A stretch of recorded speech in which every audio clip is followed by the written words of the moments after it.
Gabor, welcome to the show.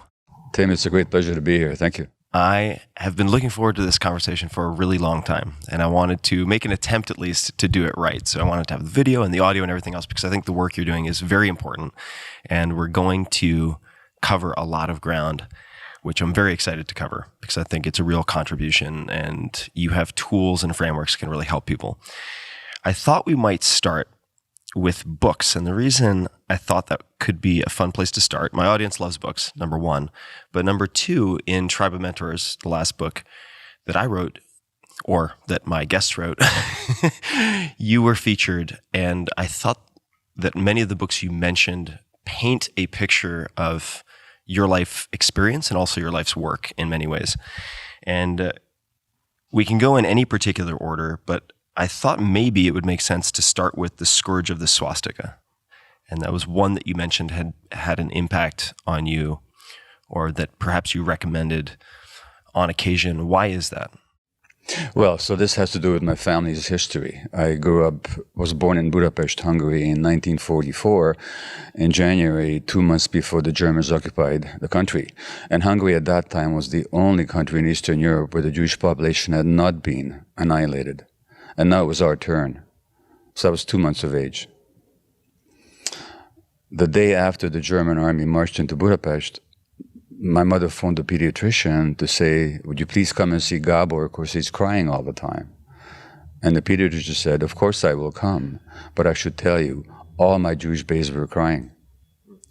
And of course, that's the infants picking up on their mother's terror and stress. And that's how I spent the first year of my life, which has had a huge impact on my development and my lifelong struggles with depression, ADHD, self-shame, and other issues. Jumping ahead now, I knew very little about that history. My parents didn't say much about it as I was growing up. I knew my grandparents had been killed in Auschwitz. I knew my father had been in forced labor, and I never saw him for a year and a half. But beyond that, I knew not much about the details until I was about 9 or 10, maybe 11 years old, and there was a book on my parents' shelf in Budapest with the title The Scourge of the Swastika, which was written by a British civil servant and member of the House of Lords. This man had served with the British Army, and it was the first book published in the 50s that detailed the Nazi crimes. And I climbed up on a chair, took down the book when I was, I think, 10 or 11, began to read it, saw photographs of the horrors of the concentration camps and the extermination details in Eastern Europe. And all of a sudden, I swooned because I got what happened to my family. And that question of how can people do such things to other human beings would strike me every day. And almost every day, this thought occurred to me for years and years and years. And almost every day, I almost got dizzy with the question. So why people suffer and why people make other people suffer, and what is the origin of all that, has been a motivating question in my life. So that's why that book was so important to me. Thank you. And I have to say that, my life's work has been motivated by that question. As a medical doctor, I'm always looking at, well, what is it that makes people be the way they are? Why do we become cruel? Why do we become victims? Why do we become perpetrators? What drives us? What kind of insanity covers our basic human nature, which I believe to be good and positive, and what happens to us? We're going to spend a lot of time in that territory for sure. Okay. So you mentioned sanity or insanity. I'm not sure if that's a good segue to Don Quixote, but I'll let you choose the next one. So there are a few that came up, and you described them in brief in the pages of the book, but for instance, the background that you just gave me was much more in-depth. So we have a few, and these are going to strike folks as eclectic. Winnie the Pooh, the Dhammapada, the Drama of the Gifted Child, and Don Quixote. Which one of those would you like to explain next? Let's go with Winnie the Pooh. Let's go with Winnie the Pooh. Yeah. So that was one of the seminal books of my childhood, and my parents would have read it to me long before I even knew how to read. The Hungarian title is Mitzi Mutzko, and it was translated Mitzi Mutzko, Mitzi the bear, and the translator is a great Hungarian humorist. So if anything, the Hungarian book is even funnier than the original English, which is not something one usually says about translations. But what struck me about Pooh, of course, was number one, that there was this bear of little brains who was somehow so much wiser than everybody else. So fundamentally, he found a peace inside, despite the fact that his intellect is just under-functioning. Number one. Number two, there was this relationship with the little boy, Christopher Robin. And there's a passage towards the end of the book where Christopher Robin, I don't know if you know the real story. In fact, there's a movie about it right now. But Christopher Robin's father, A.A. Milne, was a writer, and he bought these toys for his son to make stories about them. And Christopher Robin actually suffered because he was secondary to his father's career. They did not have a good relationship. So these characters that the father made up kind of dominated and squeezed out Christopher Robin's own life. And he himself became a bookseller later on in his life, and he wrote about his autobiography. So there's something about the dysfunctionality in father-son relationship. But in the book, Christopher is playing with his toys, and then he starts to grow up, and he has to go to school. And he won't be able to play with his toys anymore. And at the very end of the book, there's a passage where the book ends with, but wherever they go in the enchanted forest, a little boy and his bear will always be playing together. And that would just bring tears to my eyes for decades upon decades upon decades. Until recently, I had an experience, actually a psychedelic experience, when I realized that there's nothing to mourn because I'm both the bear and the little boy. And I always will be playing, that nothing is lost. But when I read that book, there was a sense of loss. When I read that passage, there was something's being lost. Childhood innocence is being lost. Playfulness is being lost, which resonated with my own childhood because I did lose innocence and playfulness very early in life. So both for the fun and the humor. Then, of course, there's Eeyore, for whom everything always goes badly. And there's a part of me that's total Eeyore, always expecting the worst, and nothing will ever work out for me, and never mind, leave me alone, I'm okay with my own suffering. You know, that sort of determined victim attitude. that was also very much germane to my inner experience. So that book just spoke to me and made me laugh, and it still does. It's one of the funniest books ever written, and one of the wisest as well. I'm ashamed to say this, but I've only seen the cartoon. So I know. Well, listen. One of the sins that Walt Disney is going to be burning in hell for the rest of existence is what he did with those stories, because he Disneyfied them. Disneyfied them, yeah. You got to read the original. I need to read the original. And you would laugh your head off. All right, I'm in. I wish I spoke Hungarian so I could read the translation. Which of these would you like to, and we can certainly touch on other books, but so we have three remaining on my list. Dhammapada, The Drama of the Gifted Child, and Don Quixote. Well, let's go to The Drama of the Gifted Child. So The Drama of the Gifted Child is by a German-Jewish Swiss psychotherapist named Alice Miller, who was for 3 decades a psychoanalyst. But she realized that the Freudian psychoanalytic method wasn't helping anybody get better because it ignored trauma.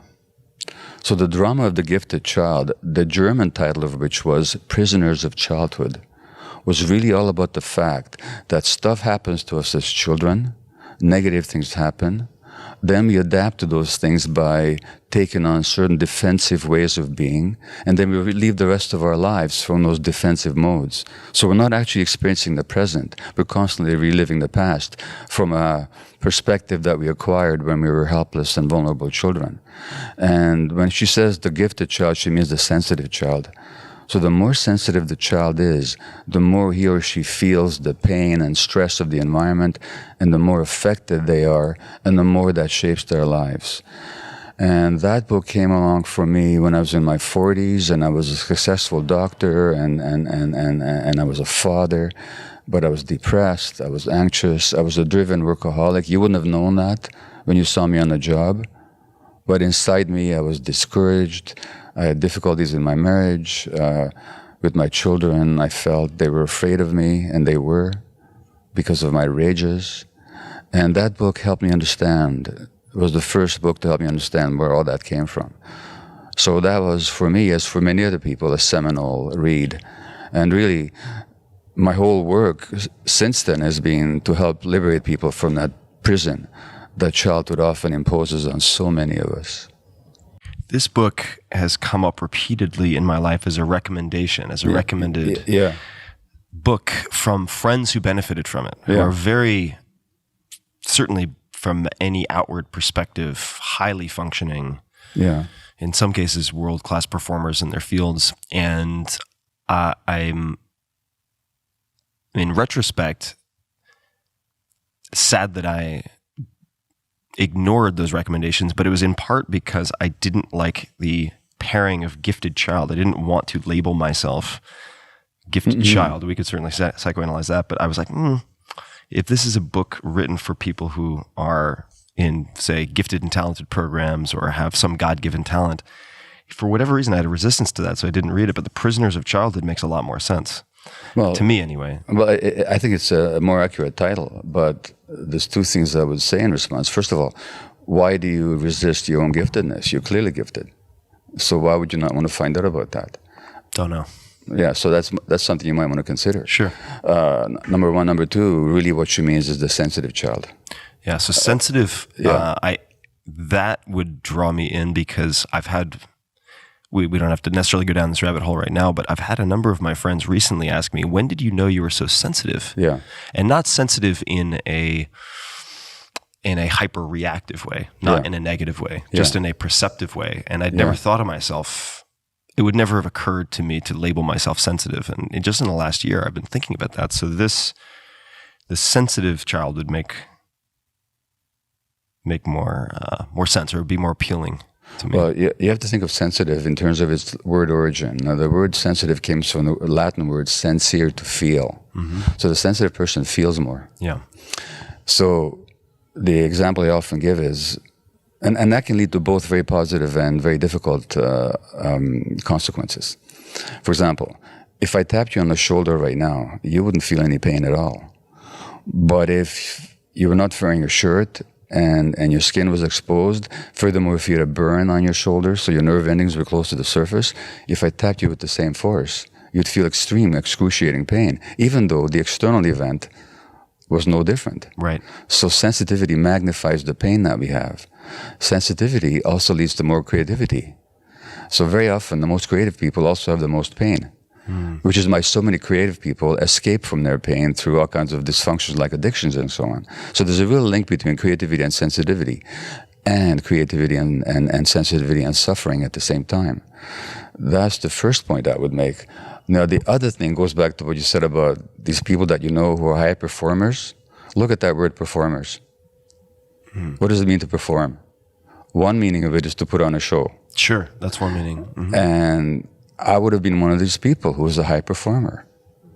In other words, looked at us from the outside, a successful family doctor, director of a palliative care unit at a major hospital, national columnist for Canadian newspaper, writing medical columns, performing at a high level.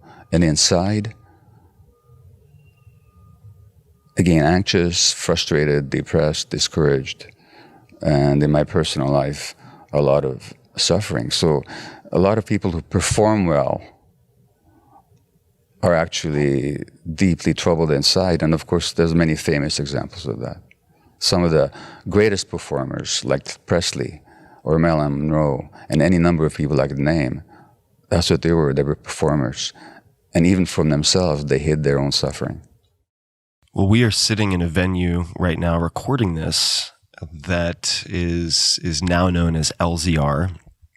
And there is a mural of Prince outside because he performed his, as I understand it, last performance in this venue. Really? Before he passed away. And before he overdosed. Before he overdosed. Yeah. Exactly. And we can certainly come back to this, but part of the reason I wanted to, big piece of the reason I wanted to have you on this show was that I'm in a much better place now for many reasons that may be outside of this interview, but feeling the exact same way you just described. Yeah. Outwardly successful, inwardly tortured. Yeah. And how do you answer the question if someone meets you and you just have a short interaction? What do you do? What do I do? If someone asks you, yeah, what do you do? I may be self-serving, but somebody once called me a people whisperer.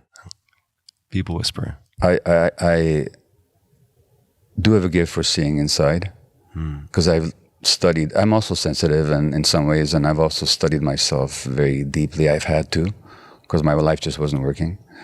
And as a medical doctor, I've worked with all manner of conditions, terminal diseases, newborns, families, physical illnesses, mental dysfunctions. I spent 12 years working with addictions. I spent time exploring my own and other people's ADHD. And so I work with people to bring out the truth of their experience so that they're no longer prisoners of their childhood, but that they can make a conscious choice about how to live in the present moment, not based on how they were programmed in childhood. But for that, you have to do it in a way that the dog whisperer do, in a very compassionate way. Otherwise, people just shut down and they shrivel up and they protect themselves. So that's what I do. And I know, I also write and I speak publicly and so on, but the intent is always to bring insight and liberation to people. So I'm going to come back to the medicine because I'd love to know when your journey into medicine began. But first, since I know my listeners will say, but you forgot the other two books. What about the other two books? The Dhammapada, Don Quixote, in any order you like.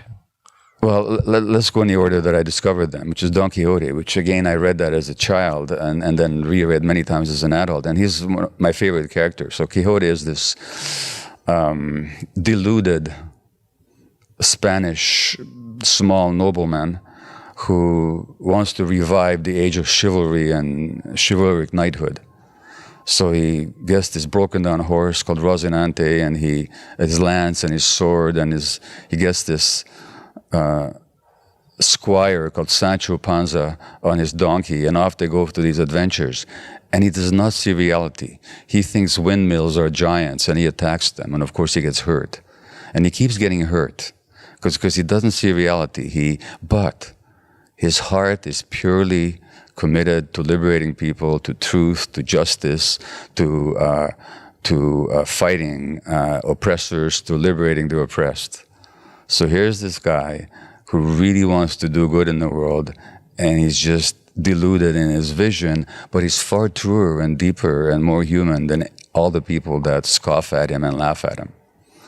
So what a great character. And the book is both poignant and very funny.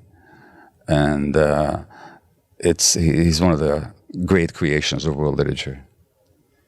And of course, again, that yearning for justice has always burned in my heart, owing to what happened to me and what I witnessed. And the Dhammapada? The Dhammapada is the Buddha's collection of sayings, and it begins with basically the idea that we create the world with our minds. He says everything is thought in the lead. So how we see the world determines the world that we live in. So if I see the world as a horrible place, quoting the current president of the United States, then I will be defensive and aggrandizing and selfish because I want to take before they take from me. I want to attack before I get attacked. I'll always be looking out for myself because the world is not to be trusted. So if that's the world you live in, that's the world you're going to create. And the Buddha was a great psychologist in which he recognized that our perceptions shape the world that we live in. Now, what he didn't say, and that's where modern psychology comes in, is that before with our mind we create the world creates our minds. So that the kind of world that we live in is very much shaped by early experiences. Buddha didn't say that. But interestingly enough, when you think about his search for truth, what happened to him? If you read his biography, his mother died before he was a week old. So he's lost his most important relationship. So his life began with suffering. And then he spent all his life trying to find the nature of suffering and how to transcend suffering and how to get beyond it. And this is how he ended up with this particular method of meditation and contemplation and truth-seeking. So that book was written 2,500 years ago, and psychologically, we're still trying to catch up to the wisdom in it.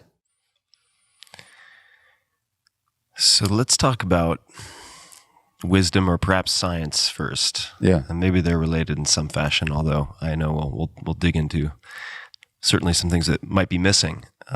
When did medicine enter your life, or an interest in medicine? Interest in being a doctor? Either of those things? Well, I've speculated on that, and there's a number of sources. Strangely enough, or not so strange enough, my grandfather, who was killed in Auschwitz in his 50s, happened to be a writer and a doctor.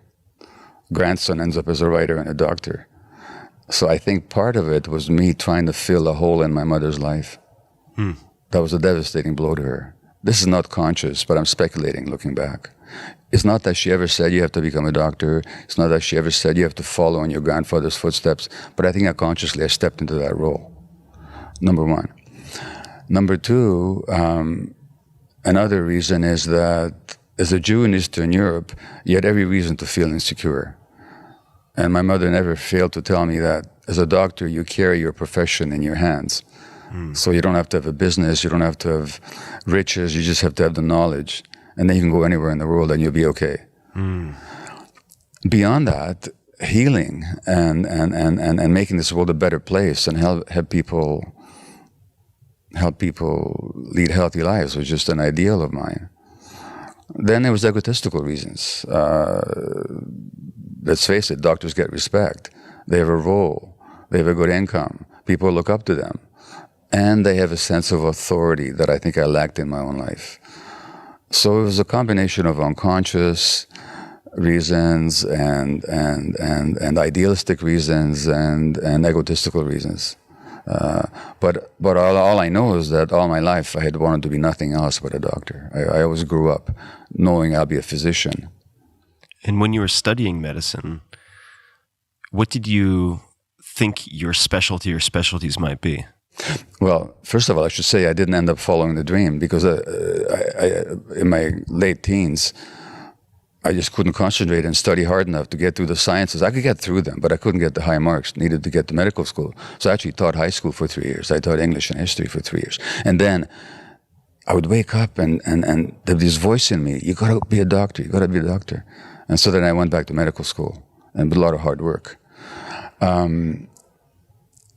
Already, having been an older student in medical school and being interested in history and literature and the larger picture, I always wanted to put medicine in the context of history, in the context of society, in the context of human experience, not just as an isolated science, but as part of the broader human experience. And I was interested right away in the beginning in the connections between emotions and illness, between social factors and health and so on. So I was always a larger picture person. And so that was with me already in medical school. So the integration of mind and body as opposed to the sort of Cartesian duality and separation of mind and body. Exactly. Not that anything in medical school prepared me for that. I mean, in medical school, you just don't get that information at all. But that was always my interest. And then when I started practicing, if your eyes are at all open, you can't help but to see it. That who gets sick and who doesn't isn't accidental. And who gets cancer, doesn't isn't accidental. And who gets addicted and who doesn't isn't accidental. In other words, there's reasons. And those reasons go beyond the individual. And it has to do with their emotional lives and their relationships and the society and the culture that they live in. So more and more over the decades, my own personal struggles and my medical experience showed me that these connections are important. How did you end up in palliative care? And I suppose for those people listening who don't know what palliative care is, perhaps you could give just a brief explanation of what that is. Some people might think of it as hospice care, which I'm not sure, I don't think are necessarily identical, but how did you end up? What was the road to palliative care, and what is palliative care?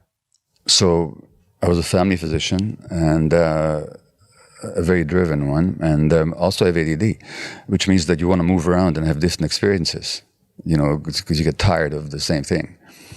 And really, in retrospect, I might say that there's some guidance in all this, but how it occurred was a series of accidents. So I happened to be walking down the hall of Vancouver's major hospital when the current director of palliative care said, "I'm quitting. How would you like to come and work in palliative care?" And I said, "Sure." It took me not a moment to think about it. He was just looking for someone to grab. Yeah, palliative care, sure, thank you. What is that? And deeply meaningful work, because when people are facing death, they also come up against the truth of their lives. And if you can face death, you can face life. In palliative care, meaning you're helping people with the transition with terminal illness. These are people with terminally ill for whom nothing curative or healing is going to happen in the sense of physical healing. So they need to be helped with their symptoms, with their pain or debility or weakness or nausea. But also you have to help them go through the psychological process of adjusting to a very short future. And the people who get drawn to palliative care work, the nurses, and then the doctors tend to be a special breed. It's not because many doctors are not comfortable with death. They're not comfortable with not being able to do something to save somebody. So you have to develop a lot of patience and a lot of acceptance. You have to let go of your power to change things. So it's deeply meaningful and deeply transformative work. And you also have to work with a lot of people with multiple different attitudes towards life and death, religious, non-religious, spiritual, non-spiritual, in denial, in acceptance, and all the stages in between. So it was beautiful, beautiful work, and one of the highlights of my medical career. All the same time, I was still doing my family practice. And when did a focus on addiction or an acute interest in addiction start to steer your medical practice? So as a family physician, I've always had substance addicts in my practice, just a few. And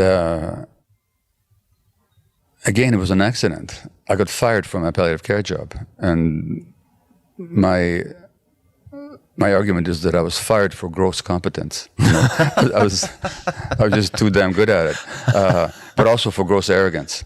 In other words, with my spontaneous and insightful and rather radical, non-traditional style, I could have great results, and often did, in palliative care. Well, if I might interrupt for 1 second, what would be or might be an example of your approach that others thought was radical, or something you would say or something you would do with a patient that got great results but that would seem very radical to others? Well, I would engage them in deep conversations. Stuff would come up that would be painful but would be transformative. Physically, I would just use methods that had not been proven but occurred right to me, and they seemed to be helpful in helping people out of pain or deal with issues and so on. Mm-hmm. I was very open and multiple approaches. I wasn't just following things by the book. Mm-hmm. So that was my competence. The arrogance was that I had a very busy life. I was still delivering babies, running my family practice. So I would get into palliative care, and then the nurses said working with me was like working in the eye of a tornado. And other physicians who didn't have my attitude or my particular mindset would legitimately question what I was doing. But I would regard all such questioning as an attack rather than as an inquiry. And I would react like a bulldog who's being threatened. And that's the arrogance.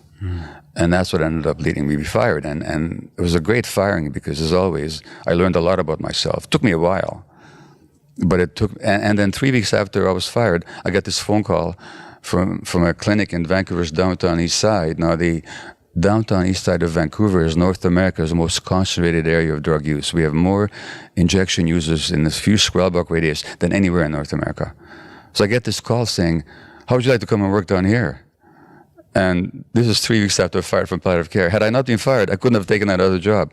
which then led me to the high point for my career, which is working 12 years with addicted population and eventually leaving family practice and doing that full time. So who orchestrated all this? I have no idea, but it was a beautiful progression. Something that's come up quite a bit in interviews on this podcast is some variation of sometimes you need life to save you from what you want to give you what you need. Exactly. And I think about that a lot. At the very least, it's a pain relieving lens through which to view events that unfold. How do you define addiction? Or maybe a better question is, what is addiction? And along with that, if you want to tackle it, what are poor definitions of addiction or misconceptions? Fair enough.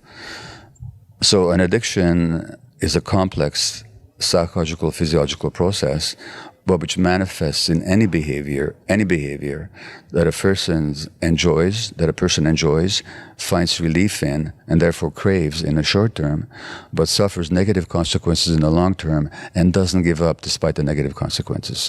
So craving pleasure, relief in the short term, negative consequences in the long term, inability to give it up. Now, notice I have said nothing about substances. I said any behavior. So it could be related to cocaine, crystal meth, heroin, fentanyl, marijuana, nicotine, alcohol, whatever. Could also be sex, gambling, internet, relationships, shopping, eating, work, extreme sports, working out, pornography, any number of human activities. So I said any behavior. Now, the official definition of addiction, according to the American Society for Addiction Medicine, is that this is it's a primary brain disorder. It arises in the brain, largely due to genetic reasons. This is how they see it. And I say that's just not true.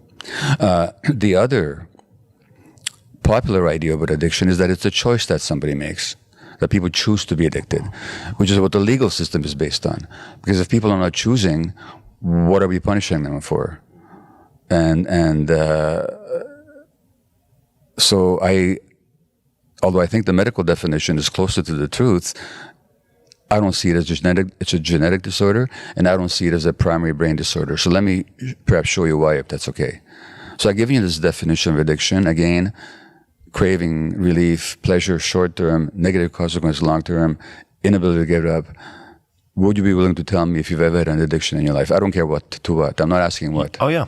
Oh, I can say yes, and I can tell you exactly what it was. Okay. So in high school, I suffered from what I suppose most people would consider depressive periods beginning at latest age 10. Right. And never found relief from that until I was competing in wrestling very seriously in high school, all throughout high school. And an older teammate introduced me to ephedrine. So ephedrine, a stimulant. Ephedrine hydrochloride, which for those people who are curious, is, well, at least at one point, ephedrine was found, or at the very least pseudoephedrine, in something called primatine mist used for asthma. Right. And I think they also mixed it with guaifenesin. Nonetheless, the reason you cannot buy, in many places, large amounts of primatine mist is because people freebased it into methamphetamine. That's right.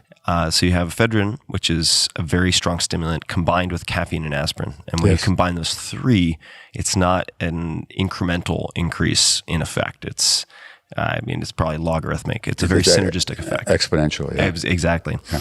And he was recommending it for increased endurance. And there is some effect, although it's also very highly thermogenic, which wasn't good for me. So it made me really hot, which was already a weakness of mine.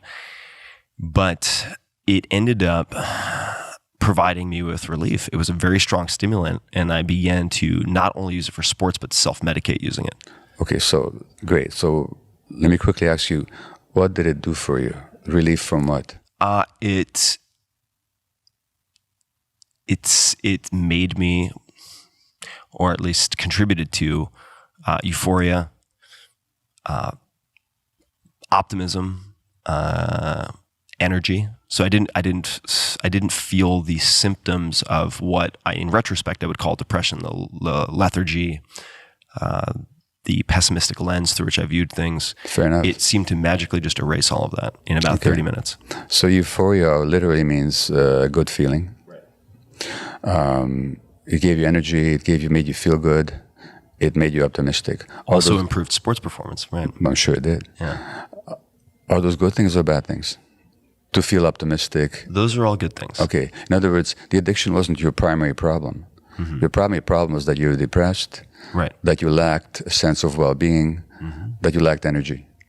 Right. So in other words, the addiction is not the primary problem. It's an attempt to solve a problem. Right. And then the real question is, how did the problem arise? Right. In other words, this is where my theory is that it's always rooted in childhood trauma, and that the addiction is an attempt to deal with the effects of childhood trauma, which it does temporarily, while it creates even more problems in the long term. Right. I would have one more side question for you, given that a stimulant was your drug of choice. This may not be true for you, but do you think, in retrospect, you might have had ADHD as a kid? Quite possibly. Because typically people with ADHD self-medicate with stimulants. Yeah, because how we treat ADHD now, we give people stimulants. Yeah, Ritalin, methylphenidate. So a lot of the people that choose stimulants as self-medication, like nicotine and caffeine and crystal meth and ephedrine, are actually self-medicating ADHD. So it's very likely. Yeah. And I was punished by teachers for, I wouldn't say not paying attention, but being interested in other things in class. So I remember very distinctly my kindergarten teacher, I'll name her by name because it's shameful, Mrs. Bevan. I refused to learn the alphabet because she wouldn't give me a good reason why I needed to learn the alphabet. It was just, you need to learn the alphabet. So she made me eat soap in front of the class and put me at the bad table. She got rid of the bad table, but I was always interested in doing many, many, many things. And in fact, one of the reasons that I started wrestling was because I was very hyperactive. And as I believe the story goes, other mothers recommended to my mom that she put me into something called kiddie wrestling to drain my batteries before I got home. So that makes perfect sense. I've never been drawn to depressants, never been drawn to opiates. In fact, after surgeries, I get very sick if I'm given Vicodin or anything like that. So I've opted out. I have never personally had any issues with alcohol, although a lot of people do. It's always been a draw to stimulants. Yeah. And we don't have to go down this path because I want you to be able to focus on these definitions. But where I got myself into trouble was having never been physically addicted to any substance before. I started using the ECA stack once a day. My friend was using it twice a day. I started using it twice a day. And then I started using it 3 times a day. And you develop a tolerance very quickly. Right. So you have to take more and more. And if you stop, the withdrawal symptoms are awful. So I had never experienced that. So I continued after sports to use this. And certainly in the long term, there are some very nasty side effects. Of course. But I didn't stop. I mean, for many, many years. Well, so there's a great link between ADD and addictions, and not just because they both begin with the same 3 letters. And I can tell you about my own ADHD. And this is where we go back to childhood again. So that tuning out, that absent-mindedness, that desire to scatter your attention all over the place, that's not a disease. They say it's an inherited disease. The hell it is. That tuning out, that divided attention is actually... But let me give you a personal question again. If I were to become abusive towards you right now, verbally or otherwise, what would be your options right now? I could ignore. Well, but that's not what you would do first, is it? Not likely. I mean, right now, I would probably just listen and pause. I shut down often if I get attacked verbally because I don't want to respond with rage, which has historically been my response. I hear you, but let's get a bit more basic about it. The rational response, if I were to become abusive, would be for you to just assert yourself, saying, don't talk to me that way. Right. Or it would be to leave, saying, this interview is over. And if for some reason you had not the strength to do either of those, there's other people in the room here with us, you could ask for help. Right. But what if you couldn't escape, fight back, or seek help? Then you would shut down or tune out. Right. In other words, the tuning out is simply a defensive response on the part of the brain. Now put me back into my infancy, where my mother is so grief-stricken that I'm crying because she's in pain. And I'll read you a quote here, if I may. Yes, please. And this has to do with the sensitive child. The child is very open and can feel the pain and suffering going on in its immediate environment. The child is aware of his own body and can also feel the tension, rigidity, and pain in the body of the mother or of anyone else he's with. If the mother is suffering, the baby suffers too. The pain never gets discharged. The organism does not develop the confidence that it can regulate itself, that things will happen the way they should. Hence, lack of optimism. Okay, now, my mother didn't abuse me. She did her best to look after me, but she was stressed, depressed, terrorized, grief-stricken. I'm picking that up as a sensitive infant.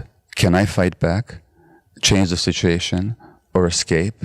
No. None of those. What can I do? Nothing I can do. My brain will tune out as a way of dealing with the stress. So I'm not talking about abuse here. I'm just talking about stress mothering or parenting. The child's brain then will tune out. When is the child's brain tuning out? When the brain is developing. So the tuning out then becomes programmed in as the default setting. And that's why ADD. So it's not an inherited disease. It's not a disease at all. It begins as a coping mechanism, which then gets programmed into the brain. And as a lot of these early coping mechanisms function, they help you in the short term create problems in the long term. And that's ADD is one of these examples. And of course, it also makes you more prone to be addicted, because now, when you tune out, life becomes less interesting. You shut down emotionally, you protect yourself. Now you feel depressed. What does depression actually mean? You said you were depressed. What does depression mean? To depress something is to push it down. What do people push down in depression? They push down their emotions. Yeah. Why would they? Because the emotions are too painful. So even depression becomes as a coping mechanism. You push it down so you don't feel the pain. But then later on, that interferes with your life functioning. So it all begins as a coping mechanism, and later on becomes a source of dysfunction. And all this is happening when the brain is actually developing, which we can talk about later. So these are the links I began to make, including after I was diagnosed with it.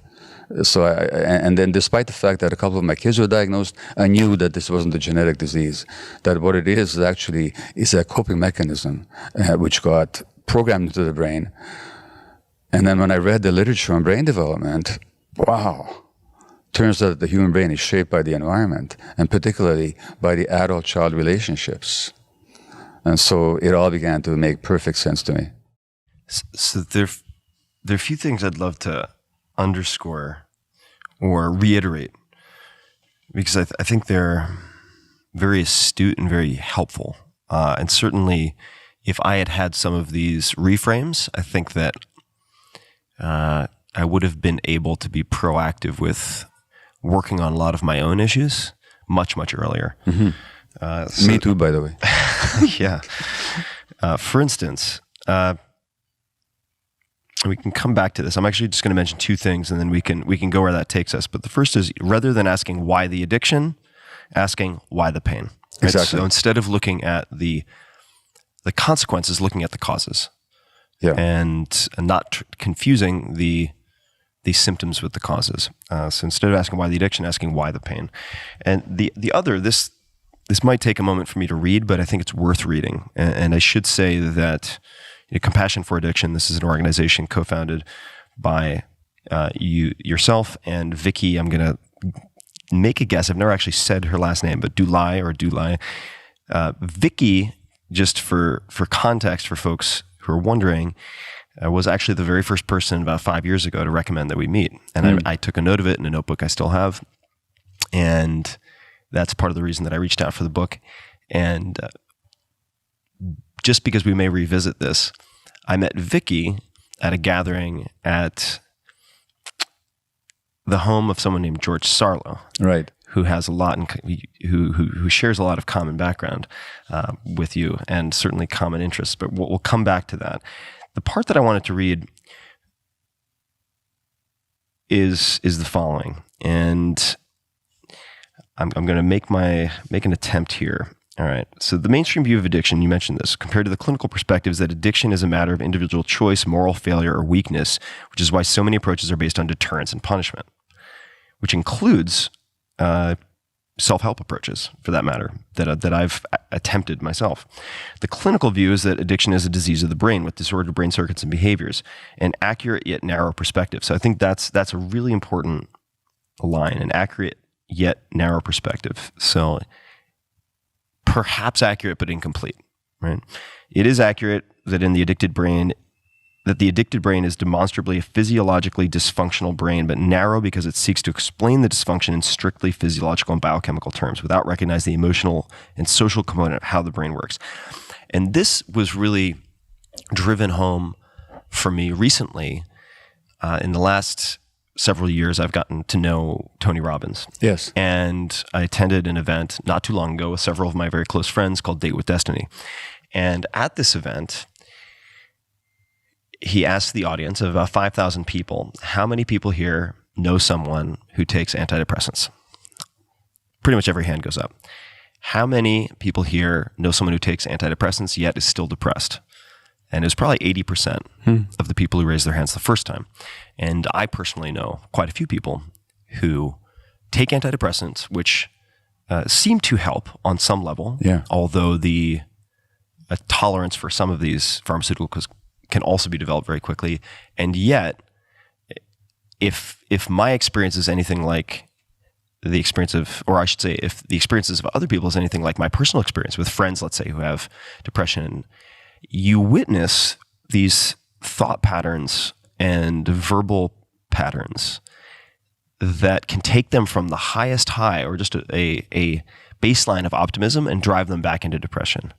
And so it seems to be, just from an empirical or observational standpoint, more to the story, right? So I really appreciate you putting into words what I've grasped to try to understand and also convey.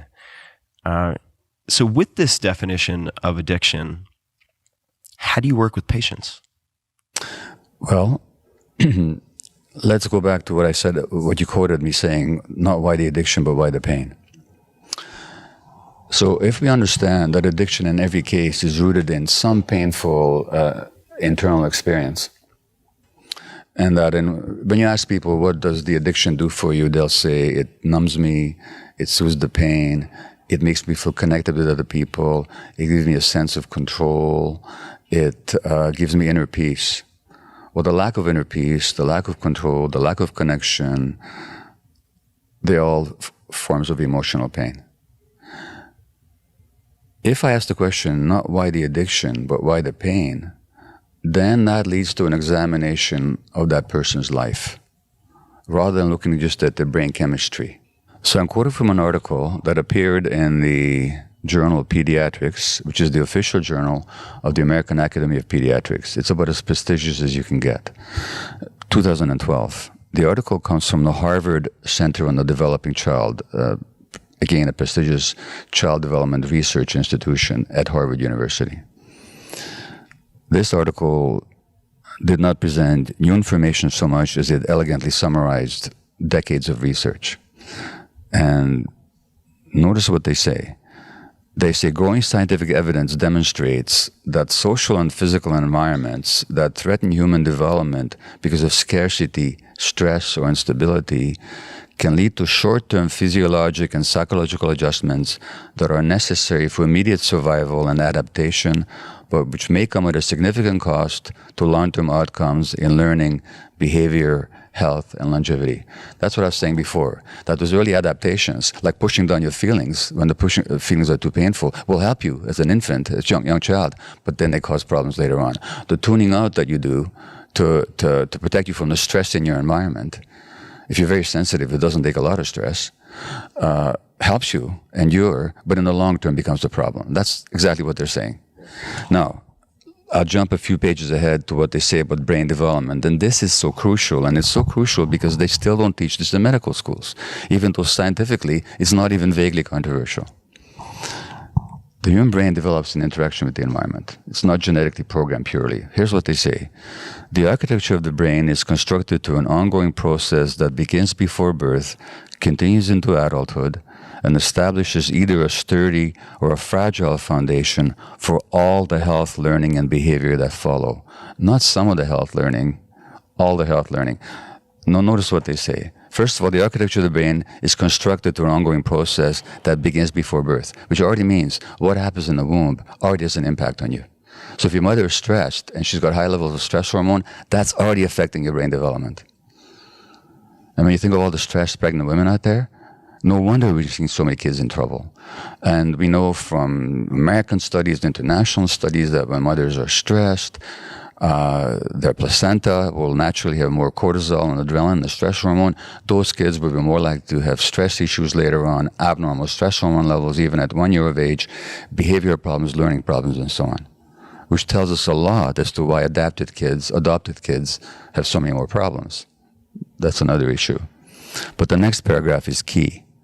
The interactions of genes and experiences literally shapes the circuitry of the developing brain and is critically influenced by, in other words, the circuitry, the chemistry of the brain, and which centers and which circuits and which systems develop, and which neurochemicals will be present in what quantities, depends on the early environment, and is critically influenced by the mutual responsiveness of adult-child relationships, particularly in the early childhood years. In other words, the most important influence shaping the physiological development of the brain is the quality of parent-child relationships. Now, when parents are stressed or distracted or workaholics, like I was a young parent, if there's instability, economic troubles, relationship troubles, unresolved trauma on the part of the parent, loving parents who are just stressed, that'll interfere with the child's brain development. That's why we're seeing so much more ADHD now, so much more autism, and so much more other problems because of stress in society that affects the parenting environment. In other words, yes, there's physiological problems with the brain, but it's not a genetic issue. It's related to early experience. So when you look at brain scans of adults that are troubled brain scans, as you do in addicts, you're not just looking at the impact of addiction, you're also looking at the impact of childhood trauma and childhood stress. And this has been shown over and over and over and over again. So there's no separation between the physiology and the psychology. So if you come to me as an addict and you say, I got such and such, and I ask you, what does it do for you? And you say it numbs the pain, then my question is, where did you develop the pain? What happened? And then we have an inquiry. And now it no longer becomes a shameful thing that you chose this, nor does it mean that you're stuck with it because you got this genetic problem. We get it as an adaptive response to something that happened, and we can heal that. The reason why addiction treatment is failing is because physicians don't understand this. They keep dealing with the effects, which is the addiction, and the behaviors, which are the effects of the addiction, but not the cause, which is the childhood distress. And the impact of childhood distress that carry into adulthood, in other words, how we stay prisoners of childhood. And so present methods of treatment in psychiatry, in addiction medicine, in childhood psychiatry deal with effects rather than causes. And this is why we're so ineffective at it. I've many questions. Yeah.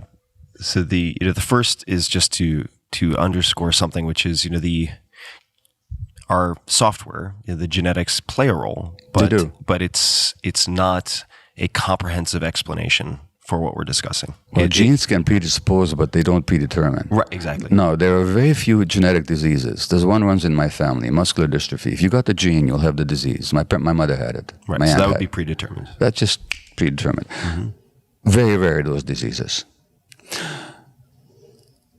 Let me tell you an interesting study from either Australia or New Zealand. They looked at a group of people for aggression. They found that the most aggressive people had a certain gene variant. Do you think they found the gene for aggression? No, they didn't, because the least aggressive people in the group had the same gene. So the most aggressive and the least aggressive shared the same gene as compared to the average. The gene could not have been for aggression. Now, if you actually looked at the life histories of those people, the most aggressive people had been brought up in troubled, sometimes abusive, but always very stressed homes. Mm-hmm. The least aggressive were brought up in very nurturing homes. What was the gene for? Mm-hmm. Sensitivity. The more sensitive you are, the more you're going to be affected. When you're brought up in a peaceful home, you're going to be that much more peaceful. When you're brought up in a stormy home, you're going to be that much more aggressive. So there are these predispositions, but they're not for specific illnesses. They are for temperament, Right. which means that you're going to be more or less affected by the environment. And so, yeah, there are some predisposing genes, but we know both from animal studies, in monkey studies, and human studies, that even you find a gene that for similar reasons predisposes somebody to addiction, if that animal or if that human being is brought up in good, nurturing circumstances, their risk of addiction is no greater than creatures without that gene. Right. So it's just not a genetic disease. And the fact that it runs in families doesn't prove anything because, as I always point out, I'm a medical doctor, and if two of my kids become medical doctors, of which is no danger whatsoever, but if they did, that wouldn't prove that the practice of medicine is a genetic disease. Right. It's not a catch-all explanation. Also, you have, because of a few of the books I've written, I hear a lot of stories, both successful and unsuccessful, about people attempting to lose weight. Mm-hmm. And they'll often say, well, it runs in my family. Like my parents are fat, my grandparents are fat, and they'll say, do you have pets? And they'll say, yes. I'll say, are your pets overweight? And they're like, yeah, my pets are fat. I'm like, okay, well, this is clearly not just a genetic issue. Well, may I say something on that? Yeah. Well, have you heard about the adverse childhood experiences studies, the ACE studies? The average child? Adverse childhood experiences studies. I haven't, but I feel like there's a questionnaire or there's a test that you can take. Yeah, there is. So the adverse childhood experiences studies were done in California with, I think, 14 or 17,000 adults, mostly Caucasians, half of them university educated, and they looked at the relationship between childhood adversity and adult outcomes. And an adverse childhood experience was defined as physical or sexual or emotional abuse, a divorce, a parent being jailed, violence in the family, a parent being addicted, a parent being mentally ill, a parent dying. These were the main ones. And for each of these adverse childhood experiences, the risk of addiction goes up exponentially, the risk of autoimmune disease goes up, the risk of depression goes up, the risk of ADHD goes up, the risk of relationship problems, STDs, everything goes up. Now, you know how these studies started? These studies started in an obesity clinic. Dr. Vincent Felitti, who's a San Diego internist, wonderful guy, deep thinker and researcher. They noticed that at this clinic, with rigorous dietary control and exercise, they could help people lose weight. But what do you think they couldn't do? They couldn't ensure they continue those behaviors when they leave. Exactly. They couldn't help them keep it off. And then Felitti did something that's, I have to say, is unusual for a medical doctor. He listened to his patients. And they said, don't you get it? We're stuffing down our pain. This is all based on childhood trauma. And so obesity itself is a response to childhood trauma. It's just another addiction.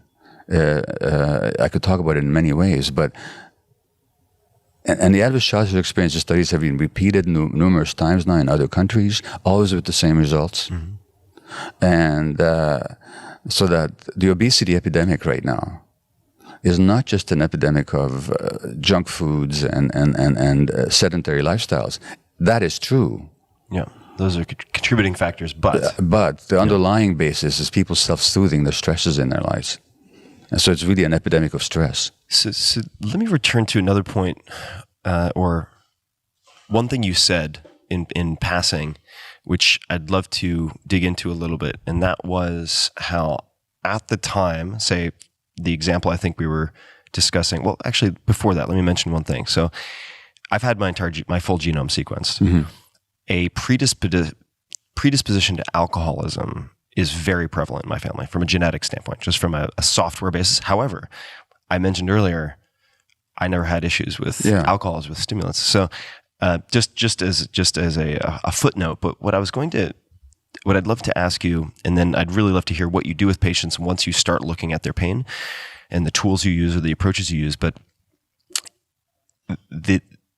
one of the epiphanies for me in the last very recent year or two has been looking at my coping mechanisms very differently. And what I mean by that is for a very long time, I had certain behaviors, certain defaults that I hated, which of course means I'm hating a part of myself. That's right. And that included anger, rage responses, use of stimulants, you name it.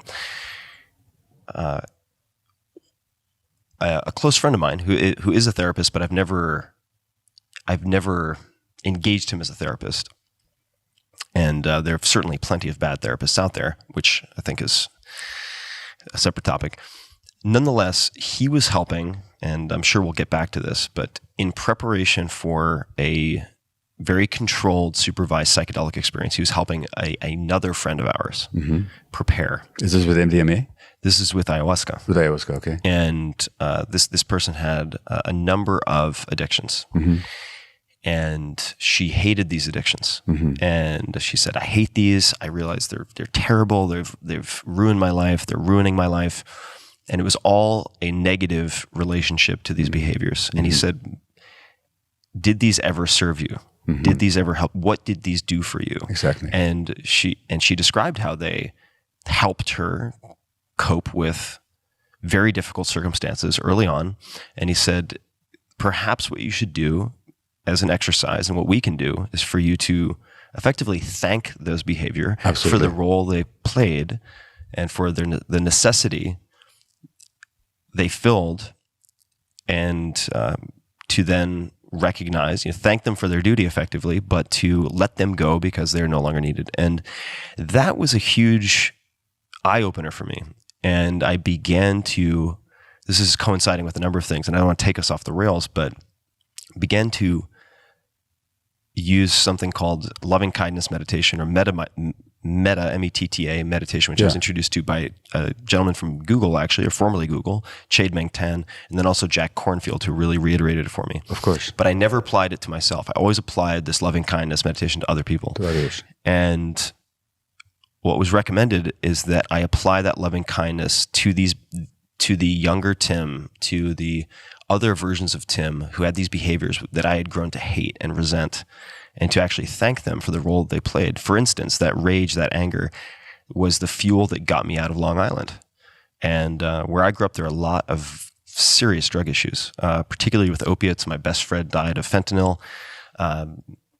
Many of my friends are addicted to opiates who I grew up with. Many have died. And I got out because I was angry. In part, I think that was the fuel, but that fuel ended up, over the long term, being very corrosive. But in a way, to reconcile myself with that, I had to stop resenting it. And I suppose that's maybe more of a confession than a question, but your comment brought it to mind. And maybe as a segue, I'd just love to hear, and we can take it anywhere we want, of course, but once you have shifted the focus from why the addiction to why the pain, and you start to work with someone, what approaches have you found to help? What tools? Well, so I very much salute your friend's approach. It's exactly what the approach I would take myself. And I call it compassionate inquiry. So inquire in a compassionate way. Not why did I do this, but why did I do this? Right. The first one is not a question, it's a statement, it's a self-condemnation. The second one is a question. Wonder why I did this. It soothed my pain. And so what your friend said, that it served you, so thank it, love it, but let go of it, is absolutely right. I call it the stupid friend. The stupid friend is the one who helped you in a particular way at a certain time, but it can't learn that way doesn't function anymore. Right. That instead of helping, now it's hurting. So it's a friend because it's really trying to help, but it's stupid because it's not learning that you're no longer that 3-year-old or that 5-year-old or that 15-year-old, So this leads to the question of trauma, because it's one thing to recognize that all this originates in childhood pain. It's quite another to transform that pain. And for that, we have to understand what trauma is. So people often think that trauma is what happens to you. So trauma is a divorce when you were small and your parents fighting. Trauma is your mother's depression. Trauma is your father's alcoholism. Trauma is your parents' argumentation. Trauma is physical or sexual abuse or some loss. Those aren't the traumas. Those are traumatic. But the trauma is not what happens to you. The trauma is what happens inside you. And as a result of these traumatic events, what happens inside you is you get disconnected from your emotions, and you're disconnected from your body, and you have difficulty being in the present moment, and you develop a negative view of your world, and a negative view of yourself, and a defensive view of other people. And these perspectives keep showing up in your life in the present because they're the stupid friends. And so the issue is not just to recognize what happened 10, 15, 30, however many years ago, but to actually recognize the manifestations in the present moment and to transcend them. And how do you do that? By reconnecting with yourself, by restoring the connection with your body primarily and with your emotions that you lost. And once you do, when you've found these things again, then you have what we call recovery. Because what does it mean to recover something? It means to find it again. So what is it that people find when they recover? They find themselves. And the loss of self is the essence of trauma. So the real purpose of addiction treatment, mental health treatment, any kind of healing is reconnection. For people who are listening and want to reconnect with themselves, with their bodies, for instance, what recommendations might you have, whether that's things they can do or resources they can look to, or both, or something else? What recommendations? Because I'm sure I'm 100% sure, because I've had people come on and for the very first time on this podcast talk about sexual abuse that they endured as children and what they did to help recover from that. Many people listening, I am sure, have addictions, both traumatic past experiences and trauma. What recommendations could you make for them? Sure. So I want to say, first of all, that for trauma, you don't need terribly traumatic events. So there's two ways to look at trauma. One is that bad things happen that shouldn't have. We've talked about those. But the other way to get traumatized is when good things happen that should have happened. So if the good things didn't happen that should have happened. Sorry. So when you look at that trauma of omission, trauma of omission, where the parents, not that they didn't love you, not that they didn't do their best, but they were too stressed, traumatized, distracted themselves.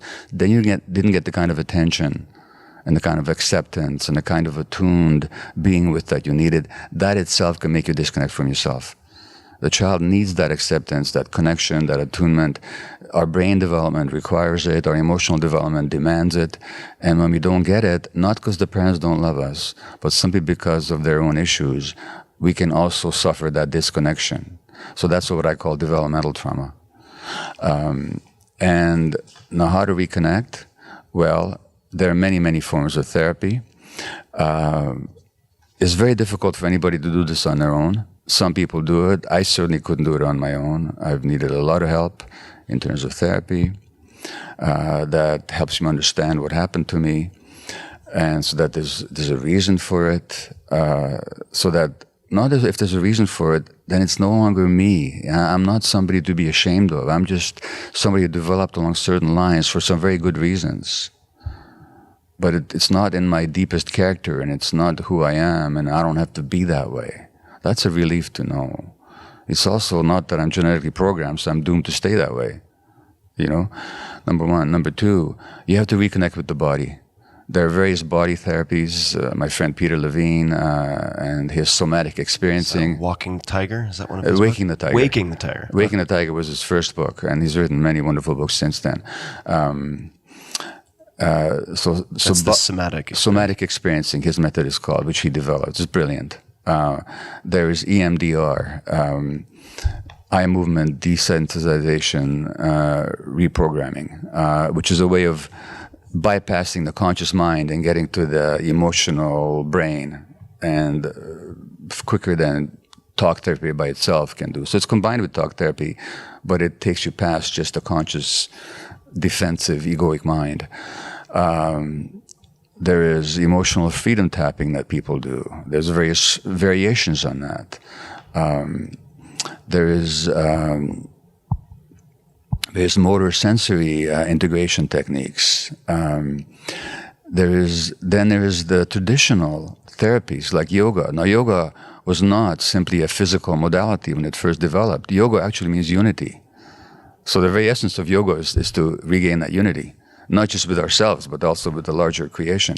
And so yoga, when it's practiced in its intended way, not just the hot yoga where you get a good workout, that's great, I'm not against it, but I'm talking about intentional yoga with a meditative aspect to it, which is taught by a number of disciplines, body work of all kinds. I'm just going to hit pause for 1 second. Do you practice yoga? And if so, what type do you practice? So I've always said that with my ADHD, I'm not a yoga person, I can't do it.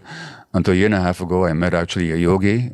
His name is Sadhguru, and he's an Indian yogi with a big following. I was very skeptical, but I met the guy. I now have a 50-minute daily yoga practice, which I did this morning before coming to the interview, and it's made an enormous difference in my life. With my ADHD mind, I really have trouble just sitting there. When I sit on the meditation cushion, my mind is like all over the place.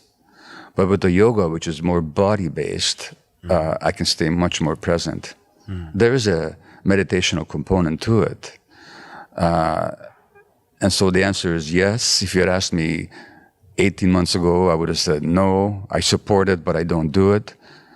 But now I'm actually a very committed practitioner, and it really has made a difference. Is it a particular type of yoga that people could Google or learn more about? Well, so I'm not a yoga expert, and there's many forms of yoga that other people more knowledgeable than I am could recommend. But the one I learned is called inner engineering, and it's taught by either Sadhguru or his followers, and you can look up inner engineering online. Inner engineering. Mm-hmm. When I recommended it to friends and others, everybody has been only been grateful, so I can highly recommend it. Right. Typically, there's to me what seems to be a cult around the guy, which I don't take to particularly, but he's the genuine article in terms of having a deep experience and being able to transmit that experience to others and creating a practical system around it. Mm-hmm. So it's worked for me. I'm not here to recruit anybody else, but since you're asking. No, it's just my fans appreciate.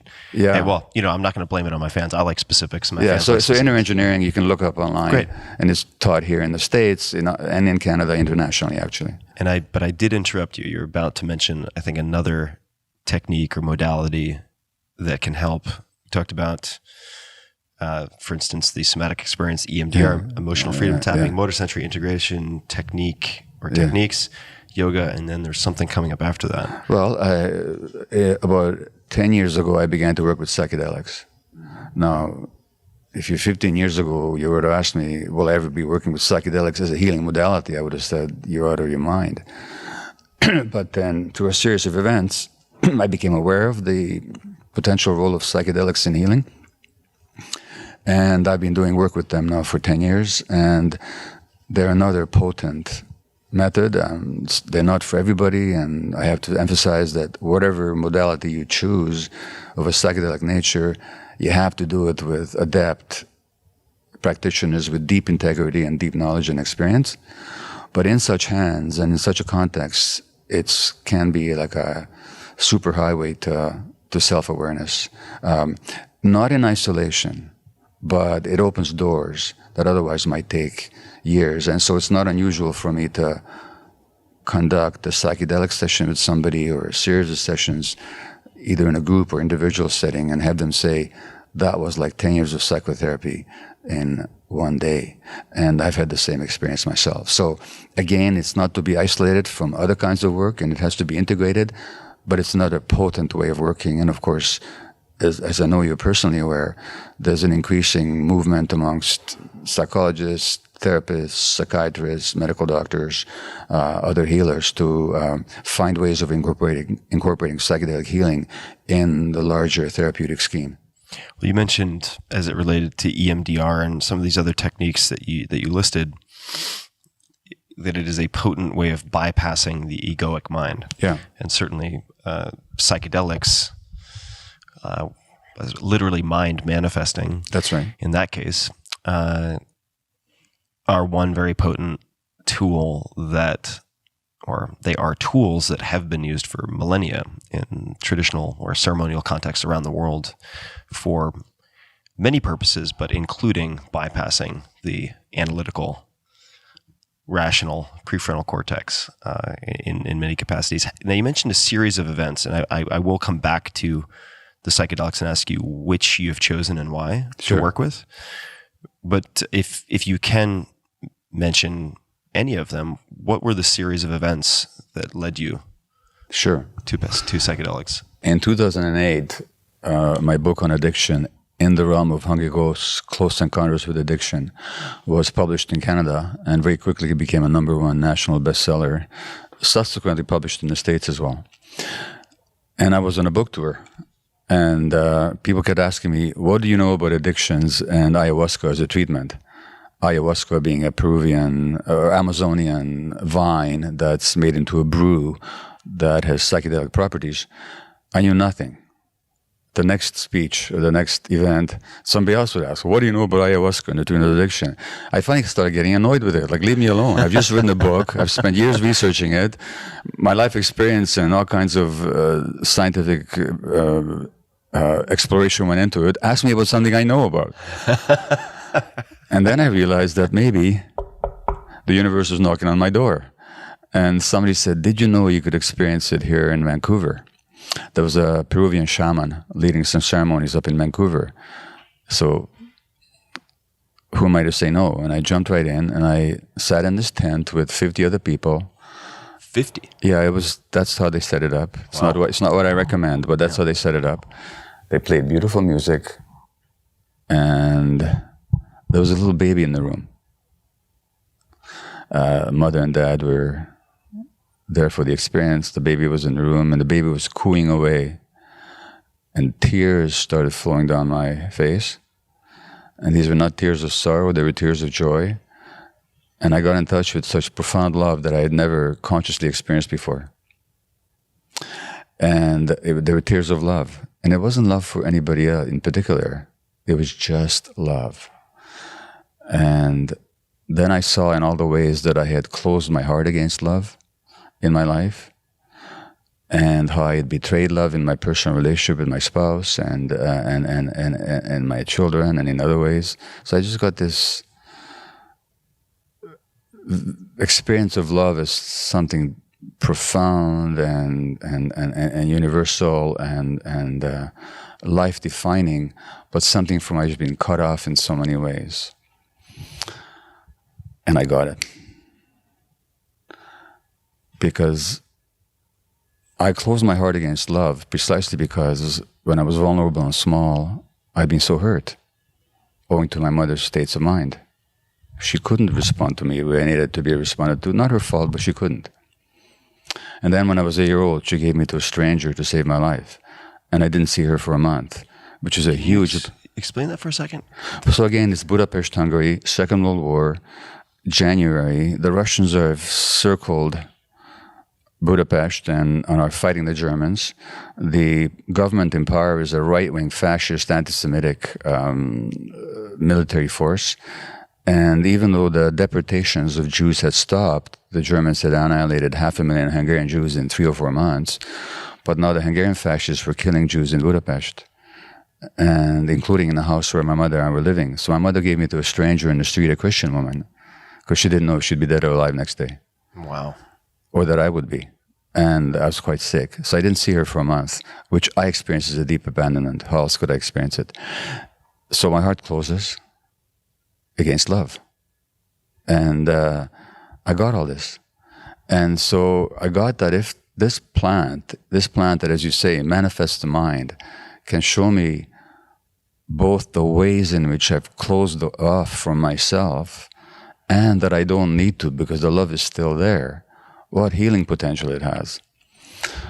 Now, I wish I could say that after that experience I became a loving husband and a loving human being. I didn't. It's not that simple, as my wife could tell you. Nevertheless, it opened the door for me. Mm-hmm. And I got right away. Now, however, the thought that I had was that I had no induction, I had no introduction, I had no processing afterwards. Ayahuasca is a medicinal plant that has been used in the Amazon basin for hundreds of years, maybe longer, in a cultural context. In a tribe, in a village where people know each other, where they know the shaman, where they share the same assumptions and the same history. That's not the same as a bunch of Westerners, strangers to each other, coming together for one night, drinking the stuff, and then going their separate ways. So, Agreed. so immediately the question that came up for me was, how can we create a setting that at least resembles as best we can fashion the original setting? So we came up with the idea of a retreat where a small number of people get together with properly trained shamans who have integrity and experience, deep experience, and with me facilitating people's preparation and their post-ceremony integration. And so I've been doing that now for 10 years.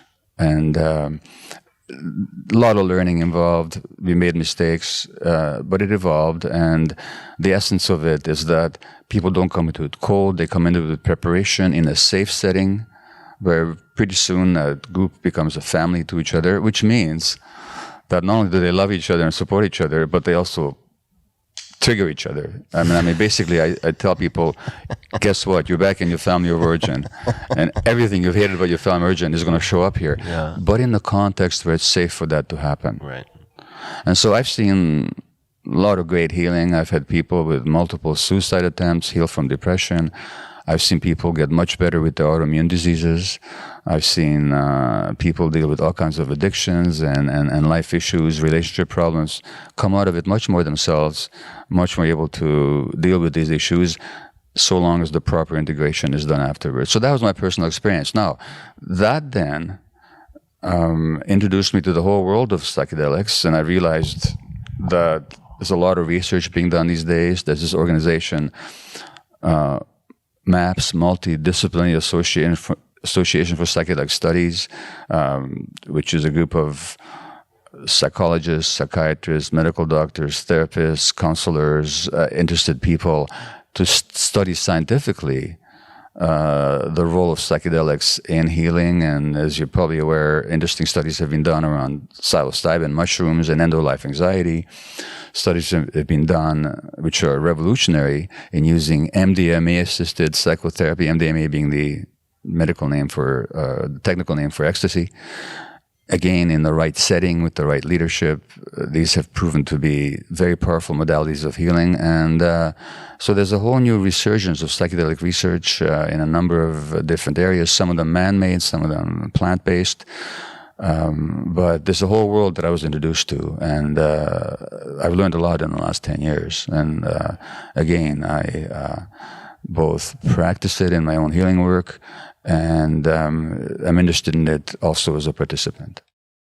So I'd love to add a few things to your second comment and then ask a bunch of questions about the first. Yeah. So for people who are interested in learning more about the current scientific studies and mechanisms of action related to some of these compounds and what is being done, there are a number of very interesting and very competent organizations as far as I can tell. MAPS is one that you mentioned, and I'll actually be seeing the founder, Rick Doblin, in just a few days' time. There is the Hefter Institute, which I've worked with, primarily run by MDs and PhDs, or at least the board and so on, is comprised of scientists and medical doctors.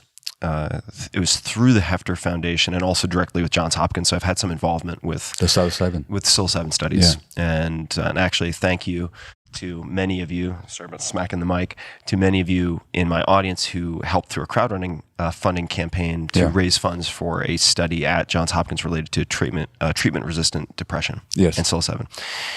So Hefter Institute, excellent organization to look into, and then USONA also, which I believe is primarily focused on psilocybin, whereas MAPS at this point has done great work on many levels, including helping to facilitate MDMA being designated a breakthrough therapy and effectively getting fast-tracked into phase 3 trials. By the FDA. That's right. Yeah. And these are all organizations that I would encourage people to look into. And it's really an exciting time and also a fragile time as it relates to these compounds, which have certainly demonstrated historically accepting MDMA. Let's just look at the studies, many of which were done starting in, say, 50s and 60s, looking at the clinical efficacy of using these compounds for everything ranging from alcoholism to nicotine addiction to many of the things that you mentioned. Well, what is little known, but that Bill Wilson, Dr. Bill, who founded, one of the founders of AA, right, actually had some powerful LSD experiences, which helped him in his spiritual growth. Well, he wanted to make one of the within steps. AA, they don't talk about that very much, but it's a fact. If I may parenthetically say, as much as I support the 12 steps, what AA also doesn't tend to talk about is the trauma that first causes the addiction. And Bill Wilson himself was a traumatized child. He was abandoned by his parents when he was very young. Yeah. And so it's interesting that AA, for all the good work that it does do, which I support, I don't support people being forced into any particular form of treatment, but as a self-chosen form of treatment, it can be very helpful to many people. But they don't talk about two very interesting things, which is one is the psychedelic part and the other is the trauma part. Yeah. No, it's, for me, just looking at my own childhood experiences and exploring recovery, defined as you defined it. Yeah. In the last several years, especially in the last 6 months, it's been fascinating and frustrating to discover and try to piece together these various elements. But the what is the frustrating part? That there is, it may exist, but I couldn't find one-stop shopping that checked all the boxes. Right? There ain't any. Right. So it's been an exercise in collecting various tools and piecing them together. Like you said, you have the AA does incredible work. I mean, they what they've done in terms of a distributed free service with social accountability and support is incredible. Absolutely. The psychedelic component, which Bill actually wanted to, as I understand it, make one of the steps in AA. Needless to say, it was hard to get widespread leadership support for that. And then you have the trauma piece. So these are all tools in the toolkit that people can use for their own sort of bespoke approach in some respects. Coming back to the ayahuasca specifically, and I should just as a caveat point out, because I do think that these tools, I know these tools are very powerful. I have firsthand familiarity from past experiences and have been very engaged with this scientific community for some time now. They can be misused. There are many charlatans. And unfortunately, there's more than that. There's some very powerful healers, shamans, who unfortunately exploit people sexually and financially. Very common, And this is, of course, not just restricted to the ayahuasca world. It also happens in the spiritual world. How many spiritual leaders with tremendous power, tremendous healing influence have at the same time exploited men and women and created all kinds of further trauma. Yeah. So, unfortunately, when you have that much power and you haven't totally done your integration work, you can start misusing that power. And that happens in all of the healing modalities, as we know. But it certainly happens in the psychedelic world as well. Yeah, I wish I could say it's rare. It's not, but it's something to safeguard against, especially when you're in that vulnerable state. So I would actually recommend that people see a documentary called Kumare, which is very much worth watching. And the brief overview is it's an Indian filmmaker who begins studying various gurus and healers in the U.S. In hopes of, I believe the original impetus was to simply do a documentary on charlatans. And then he went to India and he said, they're just as bad here. And he said 99% are just as bad or worse. And he decides to make himself a guru as an experiment. Yeah. And it's a very thought-provoking documentary that I think will... So it becomes a kind of fake guru, right? That's right. Yeah, I remember it. Yeah. And then he unveils it. Yeah. I don't want to give too much away, but it's very well done, very worth watching, because it helps to prepare you, I think, psychologically to not lose yourself in a dangerous way. No, and here's the problem. You see, what I said about the essence of trauma is that you lose connection to yourself, and that means you lose connection to your gut feelings. Right. Yes. Now, as long as your gut feelings are with you and you honor them, they'll protect you. But the very essence of trauma is the loss of that. Yeah. Which means that when you lose connection to your gut feelings, then you're very vulnerable to being exploited. And when you talk to people who were exploited in any context, psychedelic or not, if you ask them, do you have any kind of vague sense that this is not quite right? They'll say, yeah, but I didn't listen to it. Yep. And the fact that they didn't listen to it is already a marker of trauma. So since it's traumatized people, which is most of us, who seek healing, it's also vulnerable people who seek healing. And this is what some of these people can exploit. So the very portal into healing, which is opening up the vulnerability that we've shut down against, is also the portal for potential loss. So people have to do their due diligence. Yeah. And I'm not trying to create paranoia here, but people just should be careful. You just mentioned something that I'd really love to just pause and emphasize. You mentioned a few things. So number one is that your gut feeling / it's like physiological intuition can help you. And that's something that for many reasons I completely muted or ignored for a very long time. So it's been a process of getting reacquainted with that. And I would say two things that I found helpful, and if you have any comments on the second in particular, I'd love to hear.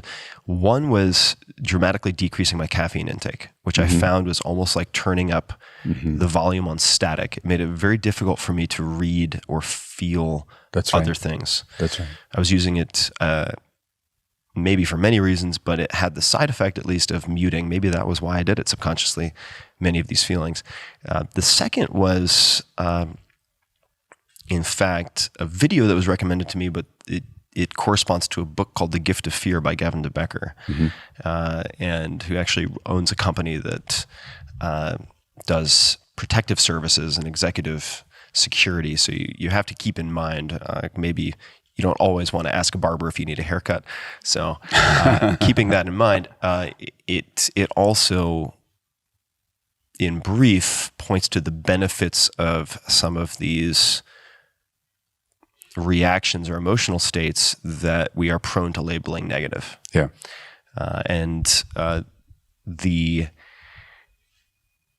As you said, not to make anyone paranoid, but rather to inform them, these are currently existent risks. And one of the hopes, certainly with, say, ultimately better researching these compounds after they've been really unfairly, but for understandable reasons, politicized and put into the same schedule in the United States as heroin and cocaine, to have them rescheduled so that they are prescribable. If then that happens, the ability to certify therapists, to regulate and to maintain a broad type of quality control goes up. So that's also one of the hopes, is that will decrease the likelihood of bad actors and allow appropriate punishment for bad actors. Because mind you, as we know, even in legalized, legitimate professions, it still happens. This stuff happens. So ultimately, gut feelings are still the best response. And let me address first why we shut down our gut feelings, if I may. Please. So a human being has two fundamental needs, apart from the physical needs, in infancy, in childhood. One is for attachment. Now, attachment is the closeness and proximity with another human being for the sake of being looked after, or for the sake of looking after the other. Now, human beings, as mammals, and even birds, are creatures of attachment. We have to connect and attach, because otherwise we don't survive. If there's nobody that's motivated to take care of us, to attach to us that way, and we're not motivated to attach to others, we just can't survive. One interesting thing is that the endorphins, which are the body's internal opiate chemicals, which heroin and all the other opiates resemble, they help to facilitate attachment. So if you take infant mice and you knock out their endorphin receptors so they don't have endorphin opiate activity in their brain, they won't cry for help and separate from their mothers, which would mean that they would die in the wild. And which goes back to what happens in childhood when there's stress and trauma, these endorphin systems don't develop. And then when people do heroin, it feels like a warm, soft hug to them. They feel love and connection for the first time. That's why it's so powerful. But so we have this need for attachment, without which obviously the human infant, who's the most helpless, the most dependent, the least mature of any creature in the universe at birth, cannot survive without the attachment. And that attachment relationship, given that we have the longest period of development of any creature, well into adolescence and beyond, attachment is not a negotiable need. But we have another need, which is authenticity. Now, authenticity, auto the self, means being connected to ourselves. Just knowing what we feel and being able to act on it. So, that means our gut feelings. So, let's look at how human beings evolved. For hundreds of thousands of years, and for 100,000 years or so of this species existing on Earth, how did we live? We didn't live in cities and houses and so on. We lived out there in the wild until very recently in human existence. Now, just how long do you survive in the wild if you're not connected to your gut feelings? Not very long. Not very long. If you start using your intellect instead of your gut feelings, you just don't survive. Yeah. So that's a powerful survival need as well. So attachment is a survival need. Authenticity is a survival need. But what happens if your authenticity threatens your attachment relationships? For example, as a 2-year-old, you get angry because you didn't get that cookie before dinner. But your parents can't handle anger because they grew up in homes when there was rageaholism and they're terrified at the very expression of anger. So they give you the message that good little kids don't get angry. The message you receive is not that good little kids don't get angry, but that angry little kids don't get loved. Because your parents are now sullen, they won't look at you, they talk to you in a harsh way, you're not getting loved. Not experiencing love at that moment. Now, but you got to stay attached. Guess what you're going to suppress? The authenticity every time. And this is how we lose connection to ourselves and to our gut feelings. So that, strangely enough, that very dynamic, which is essential for human survival in a natural setting, not becomes a threat to our survival in this more modern setting, where to stay authentic is to threaten attachment. And so we give up our authenticity, and then we wonder who the hell we are, and whose life is this, and who's experiencing all this, and this life doesn't, and who am I really? And so that's where the reconnection has to happen. That's where the healing happens, is with that reconnection. But it's because of that conflict, that tragic conflict in childhood between authenticity and attachment that most of us face, that we lose ourselves and lose connection to our gut feelings. There's so many directions we can go with this. And I'm really glad you shared that, because that had that observation has had an enormous impact on some of my close friends, and something I was only exposed to really today because our mutual friend Vicky recommended that I ask you to expand on it. What I'd love to return to, if we can. Can I say something? Yeah, of course. Sorry. In this building, there's a picture of Elvis Presley. Yes. So there's a song of his that I play at my retreats and my events all the time. Mm-hmm. It's called "Any Way You Love Me." Remember how it goes? I don't. I could actually play it for you, but it goes, "Any way you love me, that's the way I'll be. In your hands, my heart is clay. I'll be strong as a mountain or weak as a willow tree. I'll be powerful. I'll be like a little baby. Any way you want me, that's how I will be." Now, that's considered a love song. It isn't. It's a lack of love song. It's a song that says, just attach to me. I'll give up anything about myself. Just accept me the way you want me to be. It's a saddest song. Yeah. And when you hear him sing it, there's deep sadness in it. And some of the power of Presley actually came from his own suffering. He wasn't just singing a song. He was actually infusing it with all the emotions of loss.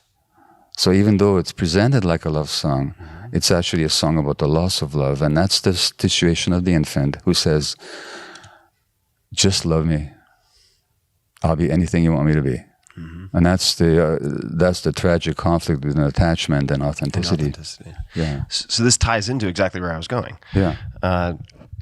Which is related to your pre and post work with psychedelics. Yeah. And for people who are watching this or listening to it, I'm returning to this not because I want to hammer home psychedelics. They're not for everyone. And in my experience, the vast majority, or I should say, in my observation, the vast majority of psychedelic use is very irresponsible, and I would not recommend because it can certainly cause a good amount of harm if not done in a supervised, safe fashion. But the pre and post work could apply to many modalities. I mean, it does in this case, this example that we're about to talk about, apply to psychedelics, but it could, and correct me if I'm wrong, but it seems like it could very easily apply to going into any intense or unusual modality. Oh, like Vipassana meditation. Like Vipassana. Yeah. This Date with Destiny, Tony Robbins I mentioned, which is certainly intense and very, very different, very powerful. That's why I'm coming back to this. But we can discuss it as it applies specifically to psychedelics and even specifically to ayahuasca, if that is the primary, that's the primary compound we're talking about, which is really, just for people who are wondering, it's one of the reasons ayahuasca is really tricky is that it is unlike, say, I'm going to get off topic for a second, but it's still on topic. It's not quite like mushrooms and what people consider the primary psychoactive molecule of psilocybin. It's a bit different. It's more of an old-fashioned. It's like if you go to a bar and you order vodka and soda, pretty much everywhere you go, vodka and soda, very similar, assuming the pour is the same. Yeah. Ayahuasca is more like an old-fashioned. There are a few ingredients that are almost always there. So if you go to, let's say, I want to say Pucallpa or other parts of Peru, it's going to be mostly the ayahuasca vine plus a plant called chacruna, or a Psychotria viridis, which is a DMT, I suppose it must be NN-DMT containing plant, which is made orally active through the MAO inhibitors, monoamine oxidase inhibitors in the vine. How they figured that out is a whole separate story, which is kind of wild. The plants told them is the short version. I know, although I have a scientific friend who gave me a startlingly simple explanation, which makes more sense to the Western mind. When I was in Peru, they also told me the plants told us, which on some level I accept. But I just want to say something here because we're talking in an extended way about the psychedelics. I don't want to create the impression that this is most of my life or work. It isn't. I do this stuff 1 or 2 or 3 weeks a year. So it's not like the major part of what I do. But it is a very interesting part because it illuminates everything else that I do. In the sense that it goes very deep. Now, this scientific friend of mine, this science friend of mine says, actually, they were, let's say, using the ayahuasca and boiling it up, because ayahuasca itself, the vine has some psychedelic properties on its own without the chacruna. Yeah, very strong auditory. Yeah. So then what happens is some leaves of chacruna fall into it. Inevitably, over hundreds of years, that's going to happen. Now eventually they say, this combination is even more powerful. Yeah. So it need not be as esoteric as the plants told us. It could have been a rather simple discovery. Sure. So who knows what the real story is? Yeah. But in any case, the preparation and the processing. Yeah. So and I was just going to add one thing to that, which is that is one combination. You then also have in certain regions and it's found in other places outside of Peru, most certainly. And the largest ayahuasca as sacrament-based churches are actually out of Brazil. Yeah. But it can also be ayahuasca vine plus yahe, which is a different plant, also DMT containing, but for some people, a substantially different experience. Yeah. And then the only reason I'm mentioning this is so that people are aware of why I am particularly concerned when people are cavalier about, hey, my friend's ordering some ayahuasca from Hawaii and we're going to put it in a slow cooker and have it at his house this weekend. I'm like, bad idea. No. Many centers, even well-intentioned centers in Peru, will also put other things in the brew because they think that foreigners want more of X. So they'll put coca leaves, think cocaine, coca leaves, they'll put toe, which is even datura, which is even scarier in some respects. Coca, not that scary. So just be aware that when you say ayahuasca, not you, but when people think ayahuasca, it is not a standardized dose that you're getting. And recently I was at a retreat in Costa Rica where really 4 different night state ceremonies, and each time with a different concoction. Oh, God. So one night with the Peruvian Shipibo tradition preparation, one night with the Yahe from Colombia. Yeah. And, it's who prepares it, how much they boil it for, what combination, what intention, and so on. So that's by and large true. And really, the people I've worked with, this is always, not that it's always the same drink every night, but it's pretty much the same preparation. Same preparation. Yeah. And so I took us down a little rabbit hole, but the question I have is, with all of your clinical experience, recognizing that this is a therapy, but it's an adjunct therapy. It's not used in isolation. Yeah. And you've, through trial and error and design, come to a place now where you have maybe certain best practices or approaches to the pre and post work. Could you tell us about either or both of those?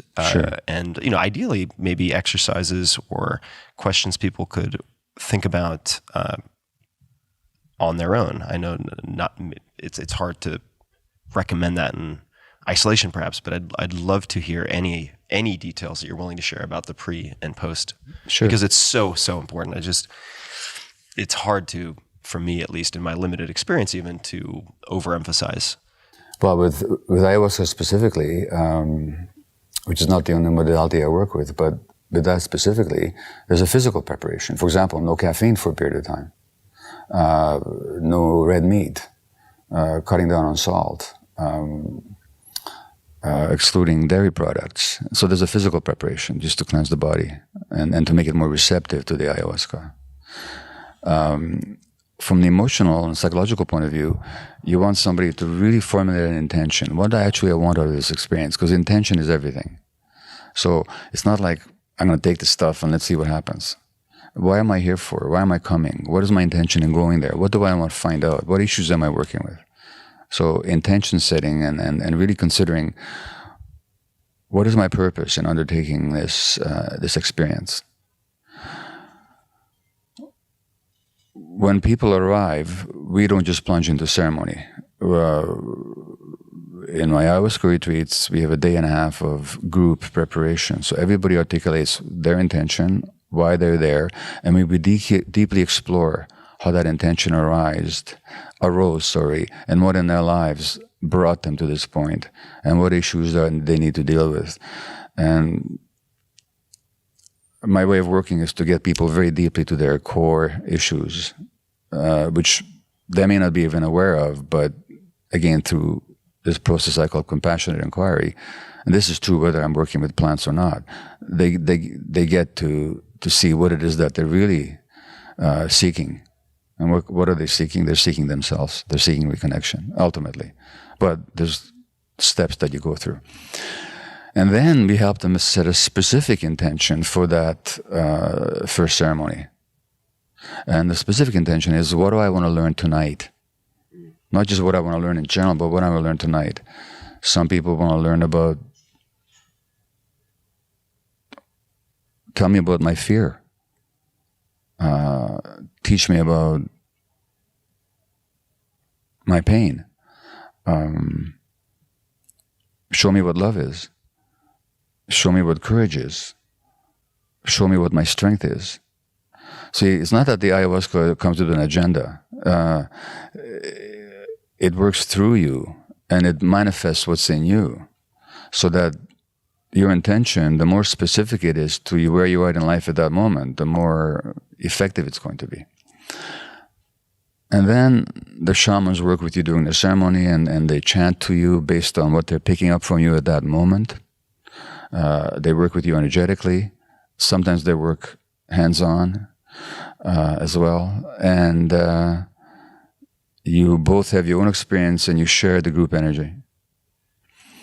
And then people go to sleep, and the next day and then the following day, we then process, well, what happened to you? What visions came to you? Now, some people will have visions. Some people with more prosaic minds like me will already ever get visions. I did originally get visions, but it's been years since I've seen anything. Some people will have bodily experiences. Some people go through intense emotional states. which in my view are always memories of maybe forgotten memories, but indwelling memories of very early experiences, intense.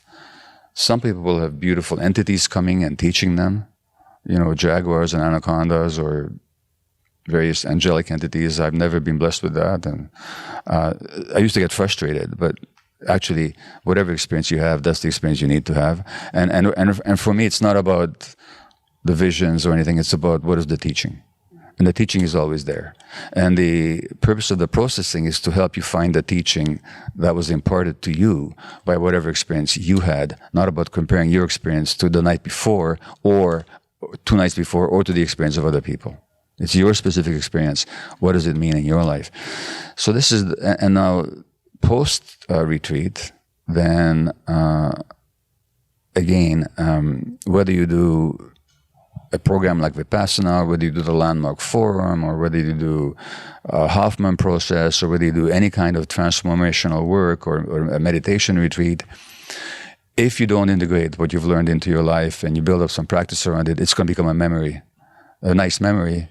At best, right? Yeah. I mean, if you go straight back into making hypercritical decisions impulsively, 12 hours later also absolutely could be very destructive. Absolutely. So the more integration we can, and in general, in the psychedelic work, this question of integration is becoming more and more recognized and more practiced. So integration means keeping in touch with people that can help you stay on track, keeping in touch with the group that you shared the experience with, putting some practice into your life, such as journaling, meditation, yoga. Perhaps you're going to return and do some more plant work, or perhaps you won't. That's entirely up to you. There's no prescription to be made there. But the point is to go from experience that is discrete and time limited to some kind of integration that happens over time. How do you format that integration? Are you interacting with the people on your retreat once a week for 4 weeks, or you have 2 sessions in the following week? What does the actual format look like? Well, that's evolving, and that's different for different people. But in general, I would say that if you can talk to somebody regularly over time, and if you can maintain your contact with the group, so that like a Facebook group where people share experiences, if you take on certain practices and you do them together, or at least you do them simultaneously, and then you share about the practices, these are all forms of integration.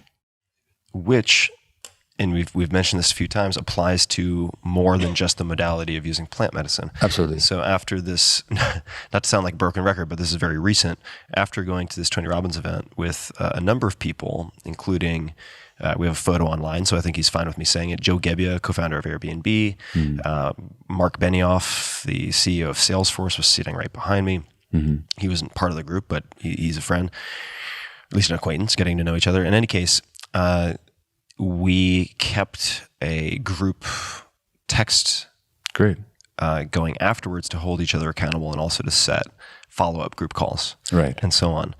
A number of things I'd really like to underscore, because you mentioned them, and I'd like to reiterate their importance, and also how they transcend the plant medicine work, the psychedelics.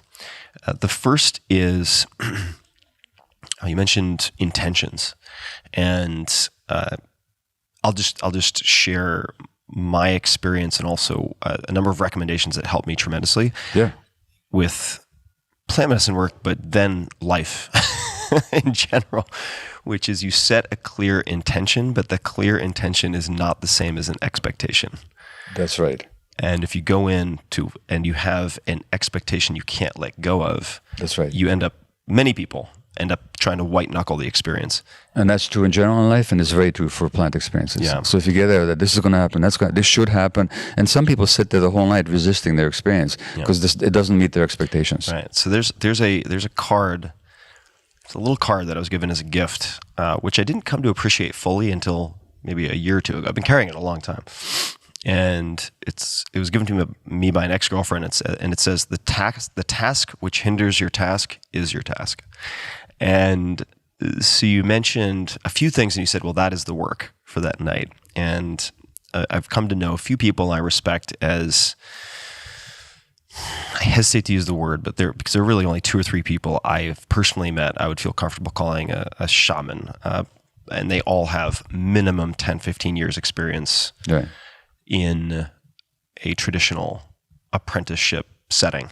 And by the way, that means deep personal work. Very deep. That means sitting in a jungle by yourself, being beaten by mosquitoes. And doing that means drinking various plants, tobacco and other plants, not beyond ayahuasca, and really preparing. I know somebody on that path right now. Let me tell you, it's very deep. It's deep, committed work. It's not for the faint-hearted. Very, very. I would never do it. Yeah, it's very intense. Very, very intense. And I mean, there are people who do 15 months of isolation, dieting various plants, no sex, no salt, no pork, no red meat. Absolutely. And you know the drill. We won't get into it right now. And what they've shared a few examples with me of, say, I've never, well, that's not true, but I've always in the past shied away from large groups. That's why I was taken aback with mentioning 50 people. Yeah. But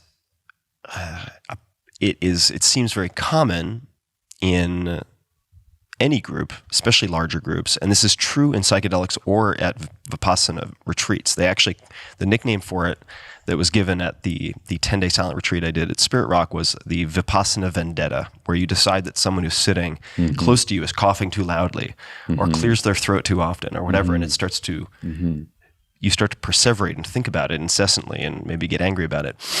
And instead of watching your own reactions. Instead of watching your own reaction. Yeah. And, you know, the example that was given to me by this particular, I'm just going to say ayahuasquero to simplify things. Ayahuasquero, someone who works with ayahuasca, was he told me about this Westerner came down. I guess they're kind of Westerners too. They're just south of the border. So Northern American who came down and was furious that someone in the group wouldn't shut up with their screaming. He was just furious about this. And there are a number of ways an organizer can handle that. But he took the guy outside and he said, that person is your work tonight. Absolutely. And if you think about that reframe and how to view something that perhaps historically you would respond to as a problem or an annoyance or offensive, to view that, and there are certain times when you have to fight and stand up for yourself. I'm not saying you shouldn't, but I think that in my case and in the cases of many folks, we fight too often. We wear ourselves out. We get upset too often. How can you view that as a gift? How can you view that as your work? Well, can I again give you a quote? Yes, please. Which I love. It's from one of my favorite teachers, and his name is A.H. Almas. And he says, your conflicts, all the difficult things, the problematic situations in your life are not chance or haphazard. They're actually yours. They're specifically yours, designed specifically for you by a part of you that loves you more than anything else. The part of you that loves you more than anything else has created roadblocks to lead you to yourself. You're not going to go in the right direction unless there's something pricking you on the side, telling you, look here, this way. That part of you loves you so much. That part of you loves you so much that it doesn't want you to lose the chance. It will go to extreme measures to wake you up. It will make you suffer greatly if you don't listen. What else can it do? That's its purpose. And I found this to be true of physical illness and mental problems and everything. You got to see, what is the teaching here? So we can look at all these things as problems to get rid of, which is what the personality wants to do, or we can look at them as learning opportunities, which is what your true self wants to do. Now, two things. One is you talked about intention in life. So my wife and I had a holiday recently in Costa Rica. Partly it was a working holiday, but partly it was just a holiday. Traditionally, we've had terrible times during holidays. Partly because of my workaholism, and once I go into a holiday, I just collapse. And now my wife is dragging a corpse around on holiday, because I'm a workaholic, and I hadn't cleared space. So this time, we actually went into a holiday with intention. This has nothing to do with psychedelics. Just to do that, we set an intention. What is our intention? And if we have an intention, I've learned from a couple of very wise teachers, what structures do we want to set up to support our intention? And how are we going to handle when there's kind of disagreement or conflict? We had a beautiful holiday because it was the first intentional holiday that we've had. So that intention in life in general is absolutely essential. Like every morning, what is my actual intention? Want to do a bit of an exercise? Sure. Okay, and then, if you don't like it, just tell me. When was the last, this is something I do in my groups or when I speak or so on, when I teach. So I ask people to tell me some recent episode when they're upset with somebody with their lives. And something that they're open to sharing. So it doesn't have to be anything sordid or thing, but just something, whether it's your spouse, partner, the bus driver, I don't care who. Sure. A friend. Okay. So are you willing to go there? Anything. Okay. I can share anything? Just where you were upset with somebody. Okay. Yes. Okay, so what happened? Describe it? What happened, yeah. All right. There were a number of issues in my home, broken aspects of the home, things that were falling apart or needed to be fixed. Physically. Okay, yeah. Right. And I had hired someone to do these things while I was gone. Okay. And I came back and none of them were fixed. Okay. And your emotional reaction was? Anger. Rage. Anger, okay. Anything else besides anger? I think they're close cousins. Frustration. Frustration is anger, yeah. Yeah. I was disappointed. Disappointed is sadness. Yeah, it's a different feeling. So I was disappointed in myself also because I started to look at how maybe... Well, disappointed is not so much an emotion as a state of mind. I'm asking what the emotions were. What's inside disappointment? Something didn't happen, I wanted it to happen. How do I feel? Isn't there sadness there? Sure. Yeah, there's sadness. I'm not talking into it, I'm just asking. Well, I suppose I might be confusing state of mind and states of mind and emotions. Yeah. I'm not sure how to delineate. Yeah, so I'm looking at the raw emotion. Yeah, sadness. So there's anger and sadness. Those are the emotions. Let's go with that. Yeah. Okay. Mm-hmm. So I'm going to ask you a silly question. What were you sad and angry about? Well, I suppose the answer, which is not the right answer I'm expecting, was I was angry that someone had made commitments to me and not fulfilled those commitments. Okay, well, that's what happened. They had made the commitment and fulfilled, but that doesn't tell me what you were sad or angry about. What does that mean that they didn't fulfill their commitments? Meant that they didn't care about me. They didn't they didn't respect me. So they didn't care about you and didn't respect you. What kind of person doesn't get cared or respected?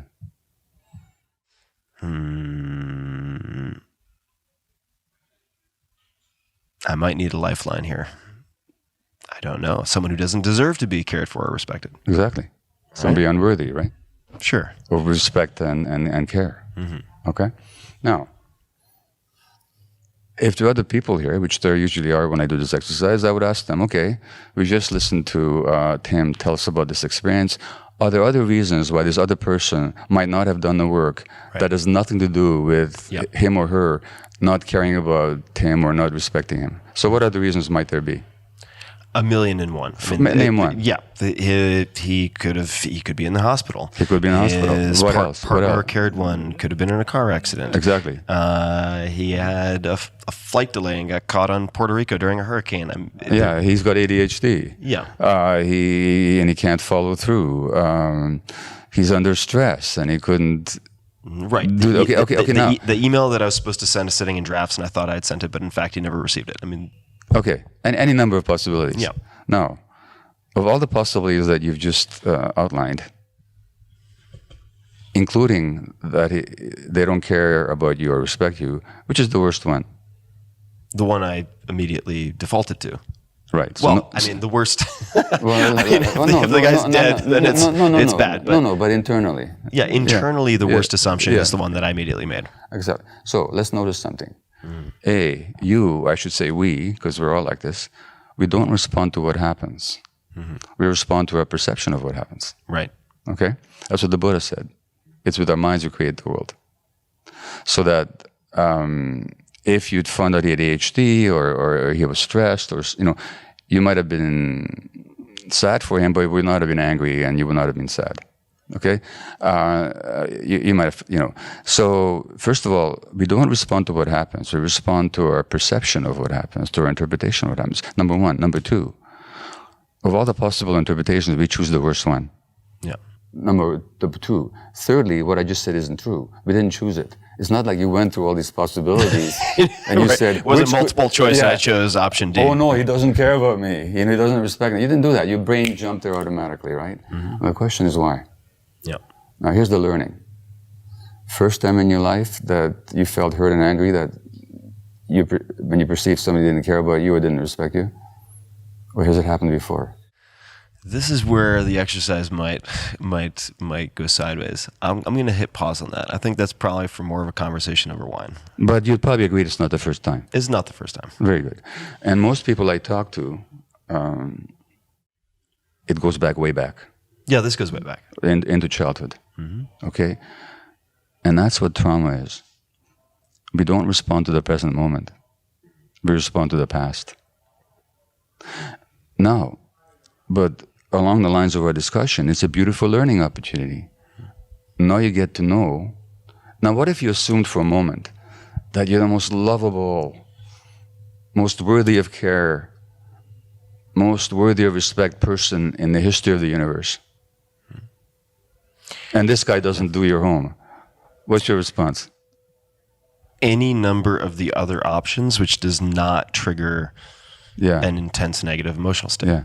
None of those other options would trigger that. So something in you, I would argue, still believes that you're not worthy of care and respect. Mm-hmm. And that's what gets triggered. So who's the one that doesn't care about you and who's the one that doesn't think you're worthy of respect?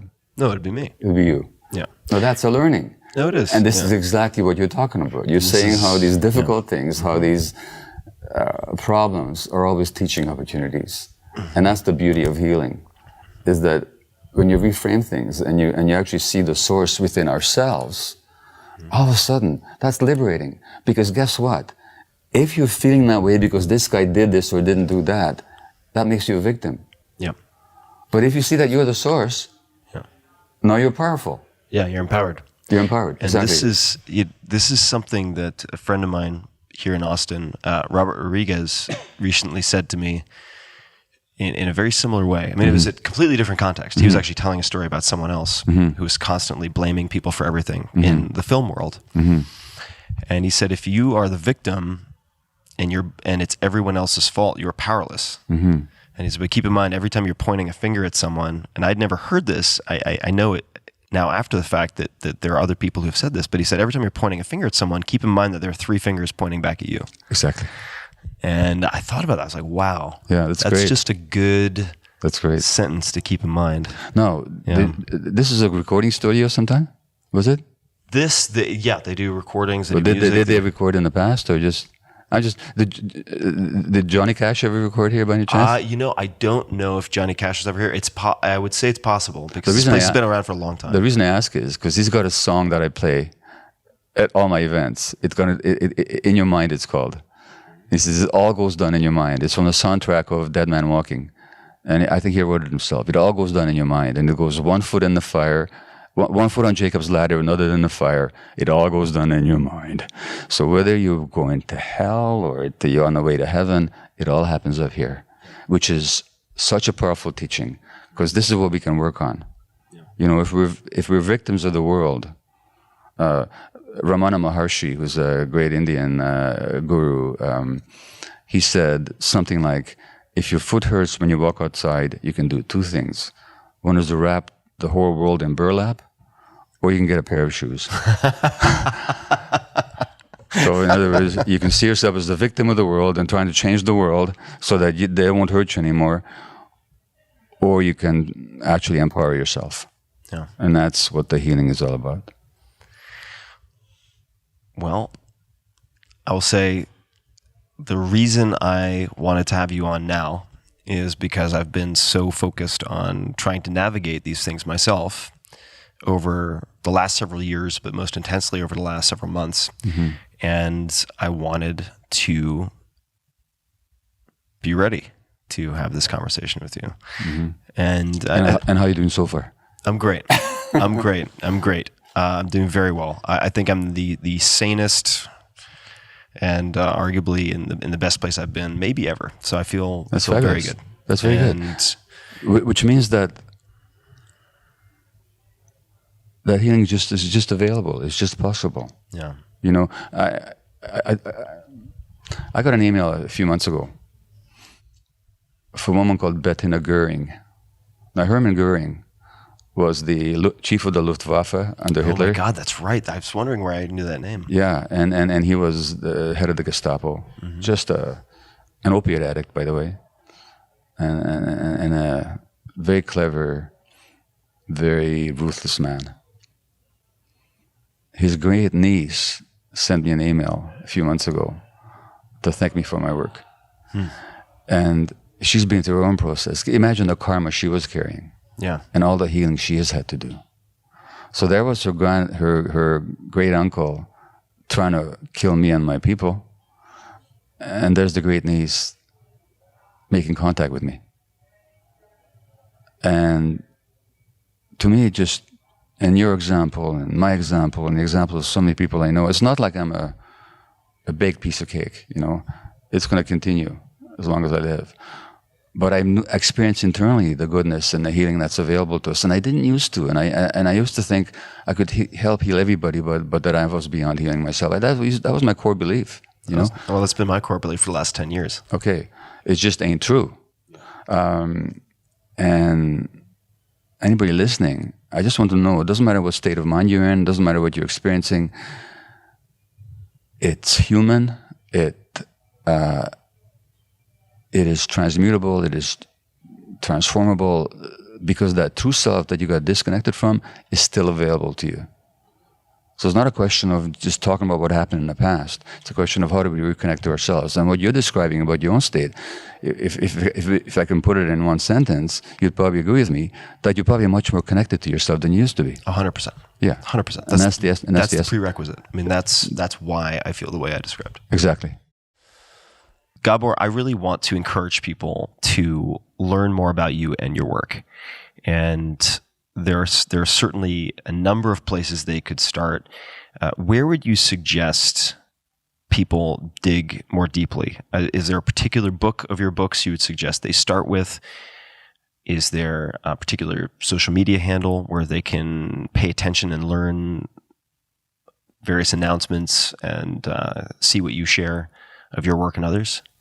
Well, thanks for asking. The simplest thing is my website, www.drgabormate.com, drgabormat.com, where my speaking events, and I travel. I'll be in North America and 5 countries abroad this year.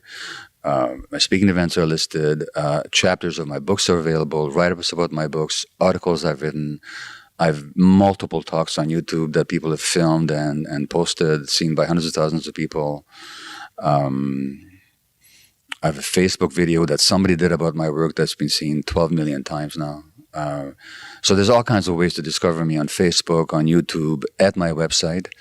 And I would also really hope that people check out my books, of which I've written 4. The first one, the American title is Scattered, and it's about ADHD. And I wrote it after my own diagnosis. And pretty much what I've said earlier, that I don't see it as an inherited disease. I do see it as a response to family, multi-generational, and social stress in sensitive children. People say you're blaming the parents. I'm not blaming the parents. I don't blame myself, but I know how stressed my family was when I was a workaholic doctor. And so that's my first book. And when you say, well, why are we looking at the percentage of kids with ADHD going up so fast, it's not because of any genetic problem. Genes don't change in a population over 5 or 10 years. It's a social problem. There's much more stress in the culture now. There's much less connection in the culture now. And less connected people are, and the more stress there is, the more pressure there is on sensitive kids. So that's Scattered. Another parenting book of mine is the work of a brilliant psychologist friend of mine, Gordon Neufeld, Dr. Neufeld, who is the world's leading developmental psychologist as far as I'm personally concerned. And I say that advisedly. And the book is called Hold On to Your Kids, Why Parents Need to Matter More Than Peers. That's been published in over 20 languages now. And it's about the fact that since kids need attachment, the attachment need is the primary drive that we have, and we've talked about that. It's like a duckling. When the duckling hatches from the egg, the duckling would prefer to attach an imprint on the mother duck But what will he do if the mother duck is not around? He'll imprint on a toy or a dog or a horse. Our kids, because the parents are too distracted and stressed in our society and aren't so much anymore physically as during human evolution, now find themselves in the company of other kids. Guess what they imprint on? Their peer group. And now you have immature creatures influencing each other immoderately. And this happens through the social media. It happens in personal contact. And as that happens, the parents get pushed into the background. They get more and more frustrated. Now they get more authoritarian, or they just give up.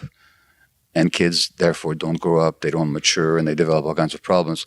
Not because the parents don't love them, but simply because in this culture, the connection between kids and parents have been really disturbed. And how to restore that connection is the subject of Hold On To Your Kids. So 3 of my books I wrote on my own. This one I wrote with Gordon. My next book, which is on the mind-body unity and health and illness, and that's a conversation you and I could have another time, but again, where I show that cancer, autoimmune disease, ALS, multiple sclerosis, Parkinson's, colitis, Crohn's disease, chronic fatigue, fibromyalgia are not accidental and separate physical events. They have to do with the scientifically proven fact that mind and body can't be separated.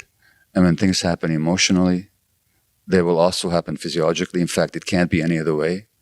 And that the emotional system in our brains, in our bodies, and part and parcel of the same system that also governs immunity, neurological response, and hormonal response. And therefore, when our lifelong patterns of emotional repression, when people have to suppress themselves in order to maintain their attachments, that will have a negative impact on their immune system and on their hormonal apparatus and their nervous systems as well. And that book is called When the Body Says No, Exploring the Stress-Disease Connection. And that's been published in over 20 countries internationally as well, including in the US. My final, and to my mind, my favorite book is the most recent, In the Realm of Hungry Ghosts, Close Encounters with Addiction, which explores addiction not from the point of view of a disease model or a choice model, but how it is a response to childhood loss, stress, and trauma, and how to address that, and also how to deal with, like if you look at the United States right now, you know what the facts are? The most common cause of death under the age of 50 is now overdose. And in the US, every 3 weeks, you have the equivalent of a 9/11. Every 3 weeks, a 9/11, in terms of the number of people dying. Now, where's the public outcry? Where's the resources? Where's the political will? Where's the mobilization of the media and all the public health energies compared to what happened after 9/11? And we're having this every 3 weeks. And why? Because the treatment profession, the medical profession, and politicians and the legal profession does not understand trauma and its relationship to addiction. The average medical student doesn't even hear the word trauma in 4 years of education. Doesn't even hear the word, let alone get a lecture on it, let alone get a course about it. The stuff I told you about brain development is still not taught in most medical schools.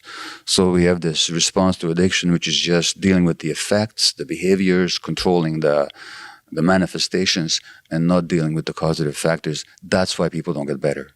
And if you look at why right now, it's because social stress has increased, economic insecurity has increased. You look at where do the overdose happens more, it's where areas where there's despondency and despair. Totally. And so that's the book, In the Realm of Hungry Ghosts. Other than that, lots of my talks are on YouTube, but I think the best hub to check all this stuff out is my website. And I hope to generate regular podcasts fairly soon. If the people around me can twist my arm strong enough and organize me well enough to do it, there'll be a podcast, and I hope that'll be up soon. But knowing myself, I don't want to make any promises, but that'll certainly be listed at my website if it happens soon. And could you give your website URL one more time? Okay, Dr. Gabor Maté. And drgabormate.com. And to everybody listening and watching, there's the camera. I will also put that in the show notes. So for everyone, everything we've discussed, the books, the resources, organizations, everything, including your website, which will be at the very top, will be listed in the show notes, which you can find at tim.blog/podcast. And it'll be right at the top. So all of that will be very easy to find. Just in closing, and we may very well end up doing a round 2 at some point. It wouldn't surprise me. even if it's off camera, certainly. We'd love to spend more time together. Do you have any final closing words or a request or suggestion to the audience? Anything for people listening that you would like them to consider after they finish this interview? Yeah. Well, okay. I hope people will listen to this interview in a very personal sense, not just as an interesting experience, but as possibly pertaining to themselves. And that the discussion with you will help people look at themselves in maybe a new way, with what I call compassionate inquiry. So rather than self-judgment about stuff that went wrong or they did to themselves or others, they get curious. What made me do that? They get curious compassionately, because we are all born innocent, and we're all born just wanting to be loving and loved. And then something happens. And then it's a hard road back. But I hope that this conversation helps people reconnect with that path, or encourage them to continue on it. And then secondly, not to see it as an individual issue. It's a social issue. We live in a society that really does disconnect people. And so it's not just an individual problem or an individual family problem. It's multi-generational. We never even talked about the multi-generational nature of trauma, what it is. We pass this on from one generation to the next, not because we intend to, but because we can't help it. So it needs to be looked at in deep over the generations and broadly as the function of a whole society. Now, let me give you one quick example, if I may. Sure. A study last year showed that American Black women, the more experience of racism they have, the greater the risk of asthma. And what does that tell us? What do we give people to control their asthma? We give them inhalers that contain a copy of adrenaline and a copy of cortisol. That's stress hormones. In other words, asthma has everything to do with stress. I'm not going into the scientific details now. I could, but I won't. But it shows this question. Is the asthma of an American Black woman an individual disease, or is it the dysfunction of entire society? And obviously it's the latter. So that the Buddha said that without the many there cannot be the one, without the one there cannot be the many. And he talked about the interconnected co-arising of phenomena. So we are social creatures, our brains are wired together. Dr. Dan Siegel talks about interpersonal neurobiology. We're not isolated creatures. So whatever you're dealing with, you have to look at not just the individual internal environment, but also the broader social and cultural environment of which you're one particular manifestation. And as our mutual friend Joe Polish so fervently wants, we need to change the conversation around these issues, particularly, for example, around addiction, from a blaming and shaming and ostracizing and just medical model perspective to one that takes into account trauma and social issues and which brings compassion into it. And that must be the same for all mental health issues as well. And whatever we look at, we have to look at both the individual and the broader context. Thank you for that. And you mentioned how we all begin loving and wanting to be loved or needing love, and then something happens and it's a hard road back. And what I'd like to add to that is it's a hard road back, but it's a worthwhile road back. And it is possible to find your way back. If you had told me that a year ago, I would have completely dismissed it, but I'm in a different place now. Yeah. And I would just like to thank you for helping people to navigate that. And it's very meaningful work that you do. Thank you. And thank you for taking the time today as well. Oh, it's a great pleasure to speak with you. Thank you. And to everybody listening and watching, as I mentioned before, definitely also visit the show notes. Revisit this. This is not a one and done, something you listen to and then you go on as if you never heard it. Please look at the show notes. Look at Gabor's work. And you can find all of that at tim.blog/podcast. And to everybody listening, I would just say, as always, thank you so much for